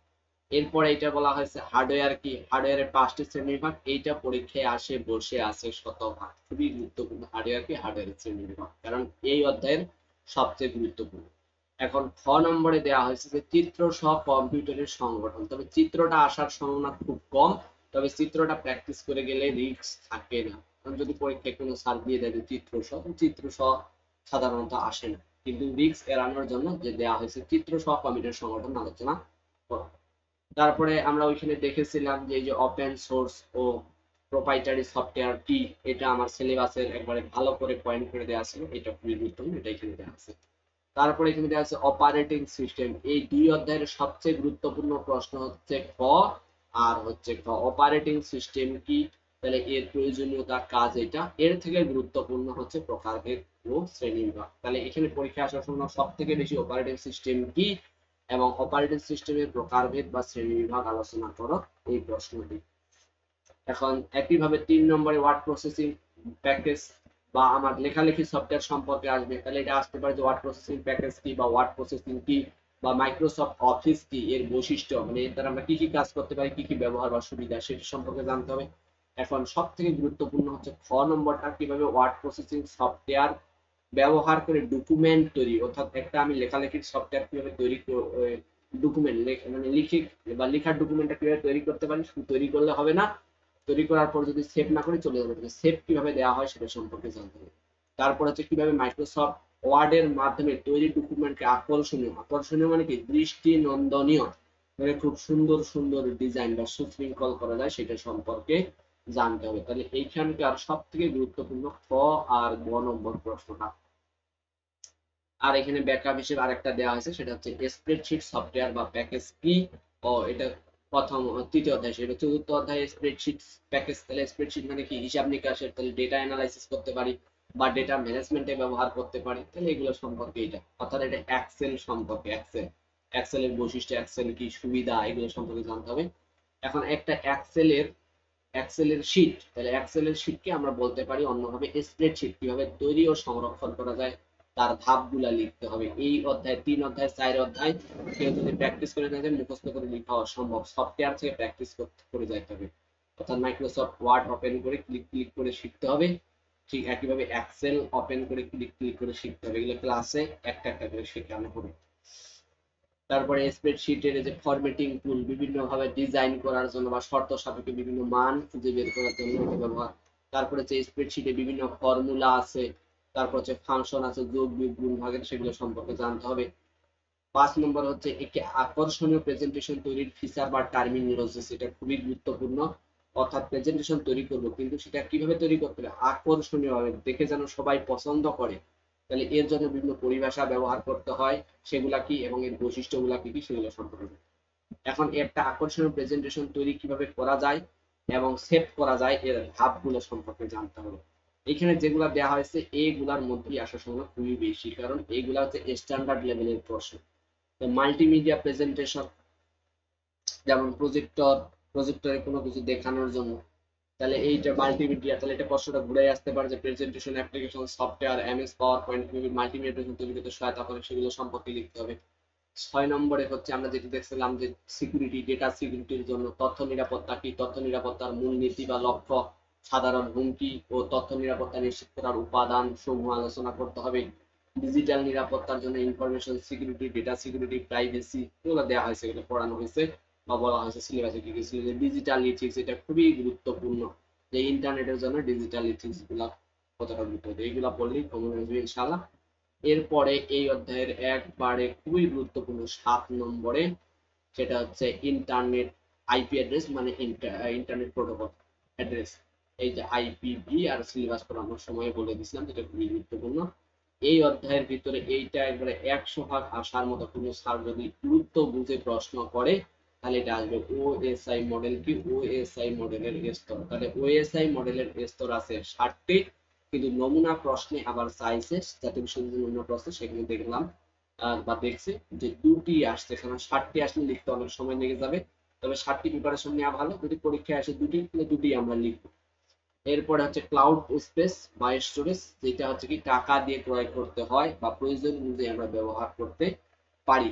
ডেকোরেটরের মতো, যেমন আমরা ডেকোরেটর থেকে থালা বাটি বা কোনো জিনিস ভাড়া নিয়ে আসে, যতটুকু দরকার ততটুকু কি করি, পেমেন্ট করে আবার কি দিয়ে যায়। এই ক্লাউড স্পেসটা ঠিক এটা খুবই গুরুত্বপূর্ণ। তাহলে ক্লাউড স্পেসের আমরা বিভিন্ন ধরনের দেখলাম, যে আমার গুগল ড্রাইভ আছে, ওয়ান ড্রাইভ আছে, এগুলা গুগল ডক্স আছে এগুলো। তারপর আমরা দেখছি বিভিন্ন ধরনের ব্রাউজার। তাহলে ব্রাউজার হচ্ছে এই যে ইন্টারনেট, এগুলো গুরুত্বপূর্ণ। ইন্টারনেট কি? Internet extranet, URL, browser, search engine, এতগুলো আসবে না, মূলত নমুনা প্রশ্ন দেওয়া আছে, এর ভিতরে 2-3টা আসবে বা একটাও আসতে পারে। খুবই গুরুত্বপূর্ণ। এইখানে যে 4টা দিয়েছে, এইখান থেকে 10 মার্কস পরীক্ষায় কমন আসবেই আসবে। 10 মার্কস, 100% 10 মার্কস কমন আসবে। সেটা হচ্ছে, একটা হচ্ছে এআই দেওয়া হয়েছে, একটা হচ্ছে এমএল, আর একটা হচ্ছে ডেটা অ্যানালাইটিক্স। এই তিনটার সমন্বয় করে প্রশ্ন আসবে। তারপর হচ্ছে ফ্রিল্যান্সিং। ফ্রিল্যান্সিং কি? ফ্রিল্যান্সিং এর ক্ষেত্র সমূহ খুবই গুরুত্বপূর্ণ একটা প্রশ্ন, যে আমি ফ্রিল্যান্সিং এর কোন কোন জায়গায় কাজ করতে পারি বা ফ্রিল্যান্সিং। তারপর হচ্ছে মার্কেট প্লেস, যে আমি ফ্রিল্যান্সিং করব কোন কোন মার্কেট প্লেসে কাজটা করতে পারি, সেটা আয়ের ও ট্রানজেকশন প্রসেসের ব্লক ডায়াগ্রাম। অর্থাৎ আমি ফ্রিল্যান্সিং করে আমার অ্যাকাউন্টে যেটা ডলারটা জমা হবে, সেটা আমি কিভাবে তুলতে পারবো, সেটাকে বলা হয়েছে ট্রানজেকশন প্রসেস। এবার এখানে একটা প্রশ্ন দেওয়া আছে, প্রতিযোগিতা, দক্ষতা উন্নয়নের সঠিক পেমেন্ট ম্যানেজমেন্ট এবং ক্লায়েন্ট সম্পর্ক বজায় রেখে কিভাবে দীর্ঘমেয়াদী ফ্রিল্যান্সিং ক্যারিয়ার গড়ে তোলা যায়, সেটা সম্পর্কে আমাদের জানতে হবে। এরপরে ফ্রিল্যান্সিং এর বলা আছে, ফ্রিল্যান্সিং এর চ্যালেঞ্জ সমূহ উল্লেখ করা এবং ফ্রিল্যান্সিং ক্যারিয়ারের মোকাবিলার জন্য। তাহলে এই প্রশ্নগুলোর সবগুলোর সুন্দর সুন্দর উত্তর এই আইসিটির সুপার শর্ট সাজেশনের দেওয়া হয়েছে। এইটা মাত্র 120 পেজের বই। এই 120 পেজ পড়তে খুব একটা সময় লাগবে না। দিনে যদি আমরা 30 পেজ করে পড়ি, 30 × 4, তাহলে 120। তাহলে এইটা যদি কেউ পরীক্ষার সময় যে বন্ধটুকু আছে ওই 3 দিন বা 4 দিন পরে, তাহলেই সে আয়ত্ত করে পরীক্ষায় 100 ভাগ 100% কমন পাবে ইনশাআল্লাহ। তাহলে আমরা যদি একটা এই আইসিটি অল্প পড়ে, যদি অল্প সময়ে প্রিপারেশন নিতে চাই, সহজ ভাষায় প্রিপারেশন নিতে চাই, তাহলে আমরা এই বইটা কালেক্ট করে পড়তে পারি বা ক্লাসে জয়েন করে সুবিধা মতো ক্লাসগুলো করলে খুব ভালো হবে। কারণ এই জিনিসগুলো শুধু পরীক্ষায় পাস করার জন্যই দরকার না, প্রাত্যহিক জীবনেও খুব দরকার। এগুলো সম্পর্কে বর্তমানে যদি কেউ না জানে বা জানা না থাকে, তাহলে তার চাকরির বাজারে টিকে থাকা খুব কঠিন হয়ে যাবে বা চাকরি পাওয়া তার জন্য খুব কঠিন।